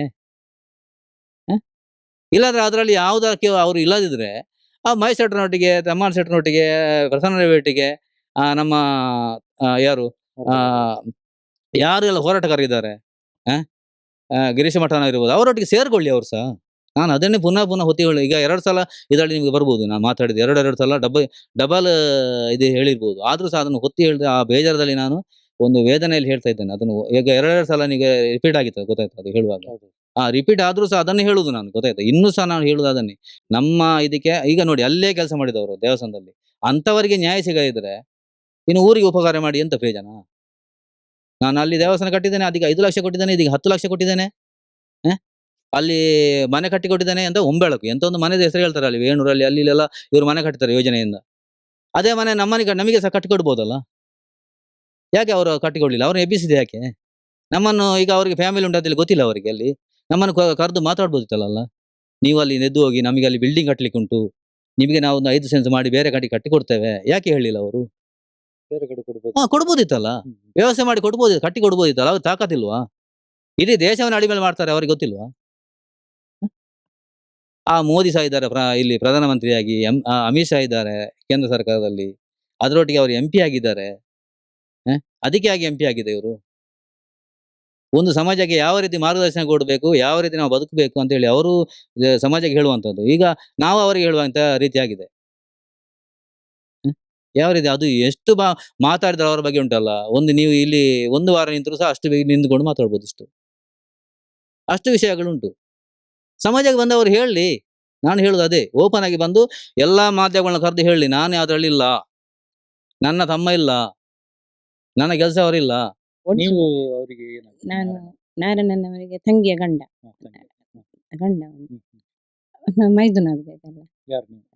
ನಿಮ್ಮ ತಂಗಿಯ ಗಂಡ? ಹೌದು, ನನ್ನ ತಂಗಿಯ ಗಂಡ. ಅವರನ್ನು ಹ್ಮ್. ಅವರು ಕೊಲೆ ಮಾಡಿ ಓಡಿಸುದು ಯಾಕೆ? ಕೊಲೆ ಮಾಡಬಾರ್ದಿತ್ತು. ಹಾಗೆ ಹೋಗಿ ಅಂತ ಹೇಳಿ ಅವರನ್ನು ಹೊರಗೆ ಹಾಕಬಹುದಿತ್ತಲ್ಲ ಅವರಿಗೆ. ಆ ರಕ್ತವನ್ನು ನೋಡ್ಲಿಕ್ಕೆ ಆಗ್ಲಿಲ್ಲ. ನಾವು ಬಂದು ನೋಡುವಾಗ ಬೇರೆಯವರು ಹೇಳಿ ನಾವು ಬಂದದ್ದು ನೋಡ್ಲಿಕ್ಕೆ, ನಾವು 4 ಜನ ಬಂದದ್ದು. ಅವರು ಹಾಗೆ ಮಾಡಬಾರದಿತ್ತು ಅವರು. ಎಲ್ಲ ಹೋಗಿ ಅಂತ ಹೇಳ್ಬೋದಲ್ಲ, ಹೊರಗೆ ಹಾಕ್ಬಹುದಲ್ಲ ಅವರನ್ನು, ಜೀವಂತ ಬಿಡ್ಬಹುದಲ್ಲ. ಅದನ್ನು ನೋಡಿದರೆ ನಮ್ಗೆ ತಲೆ ಬಿಸಿಯಾಗಿ ಇದು ಹೇಗೆ ರಕ್ತ ಹೋಗ್ತಾ ಇತ್ತು. ನಮ್ಮನ್ನು ಮಾತ್ರ ಹೋಗ್ಲಿಕ್ಕೆ ಬಿಟ್ಟದ್ದು ಅವರು, ಬೇರೆಯವರನ್ನು ಯಾರನ್ನು ಒಳಗೆ ಹೋಗ್ಲಿಕ್ಕೆ ಬಿಡ್ಲಿಲ್ಲ ಅವರು. ಅದೇ ನಾನು ಹೇಳುದು, ಅವರು ಕೊಲೆ ಮಾಡಬಾರ್ದಿತ್ತು. ಅವ್ರು ಎಲ್ಲಿಯಾದ್ರೆ ಜೀವನ ಮಾಡ್ತಾರಲ್ಲ, ಅವರನ್ನು ಎಳೆದು ಬೀದಿಯಲ್ಲಿ ಹಾಕ್ಬೋದಿತ್ತಲ್ಲ. ಕಲ್ಲಾಕಿ, ಅಷ್ಟು ದೊಡ್ಡ ಕಲ್ಲಾಕಿ ಕೊಂದಿದಾರಲ್ಲ ಅವರು, ಅವರಿಗೆ ಪ್ರತಿಫಲ ಸಿಗ್ಬೇಕಂತ ಅಷ್ಟೇ ಹೇಳುದು. ಅವರಿಗೆ ಪ್ರತಿಫಲ ದೇವರು ಕೊಡ್ಬೇಕು ಅವರಿಗೆ. ನಂಬಿಕೆ ಇದೆ, ನ್ಯಾಯ ಸಿಗ್ತದೆ. ನಂಬಿಕೆ ಇದೆ ಅವರಿಗೆ, ದೇವರೇ ಪ್ರತಿಫಲ ಕೊಡ್ಬೇಕಲ್ಲದ್ರೆ ಮತ್ತೆ ಹಾಗೆ ಕೊಲ್ಬಾರ್ದು ಅವರು. ಅದು ನೋಡುವಾಗ ನಮಗೆ ಅಷ್ಟು ಇದಾಗಿದೆ. ಅವಳು ಒಳಗೆ ಮಲಗಿದ್ದಾಳೆ, ಇವನು ತಲೆ ಎಲ್ಲ ಗುರ್ತಾನೆ ಸಿಕ್ಕುದಿಲ್ಲ ನಾವು ನೋಡುವಾಗ. ಅಷ್ಟು ಎಲ್ಲ ಮಾಡಿದ್ದಾರೆ ಅವರು. ಹಾಗೆ ಮಾಡಬಾರದು ಅವರು, ಅಲ್ಲ ಅವ್ರು ಮನುಷ್ಯರಲ್ಲವ, ಹಾಗೆ ಮಾಡಬಾರದಂತ ನಾನು ಅಷ್ಟೇ ಹೇಳುದು. ಅವ್ರು ನ್ಯಾಯ ಸಿಗ್ಬೇಕು ಅವರಿಗೆ, ಅವರು ಹೇಳ್ಬೇಕು ಇಂತ ಮಾಡಿದ ಹೌದಂತ ಹೇಳ್ಬೇಕು ಅವರು. ಅಷ್ಟೇ ನಾನು ಹೇಳುದು, ನಾವು ನೋಡಿದ್ದೇವೆ ಹೋಗಿ. ಕೊನೆಯದಾಗಿ ಇತ್ತೀಚೆಗೆ ನಡೀತಾ ಇರುವ ಬೆಳವಣಿಗೆ ಬಗ್ಗೆ ನೀವೇನ್ ಹೇಳ್ತೀರಿ? ಅಂದ್ರೆ ಇದು ಬೆಳವಣಿಗೆ ಅಂದ್ರೆ ಇದು ಏನೀಗ ಅದ್ರದ ಇದು ರಾಜಕೀಯದ ಬಗ್ಗೆ ಎಲ್ಲ ಅದ್ರ ಇದುವೇ ಇಲ್ಲ, ವಿಷಯವೇ ತೆಗೆಯುವುದಿಲ್ಲಲ್ಲ, ಹಾಗೆ ಇದೆ. ಹಾಗೆ ಏನು ಹೇಳಲಿಕ್ಕೆ ಆಗುದಿಲ್ಲ. ಈಗ ಹೋರಾಟದ ಜೊತೆ ನೀವು ಇದ್ದೀರಾ, ಗಟ್ಟಿಯಾಗಿ ನಿಂತ್ಕೊಂಡಿದ್ದೀರಾ? ನಿಂತ್ಕೊಂಡಿದ್ದೇವೆ. ನೀವು ಕರೆದ್ರೆ ನಾವು ಬರ್ಲಿಕ್ಕೆ ರೆಡಿ ಇದ್ದೇವೆ.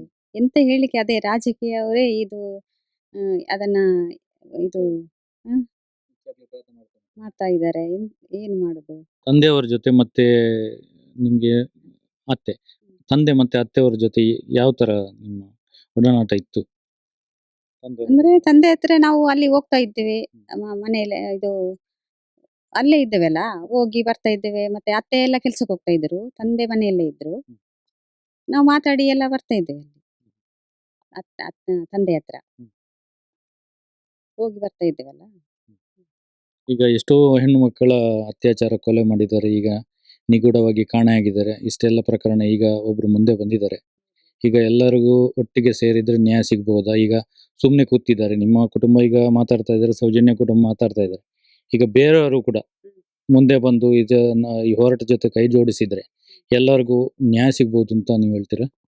ಸಿಗ್ಬೋದಂತ ಹೇಳ್ತೇವೆ. ಅದೇ ಎಲ್ಲರೂ ಒಗ್ಗಟ್ಟಾಗಿ ಬರ್ಬೇಕು, ನ್ಯಾಯ ಸಿಗ್ತದೆ ಅಂತ ನಾವು ನಂಬಿ ಬಂದಿದ್ದೇವೆ.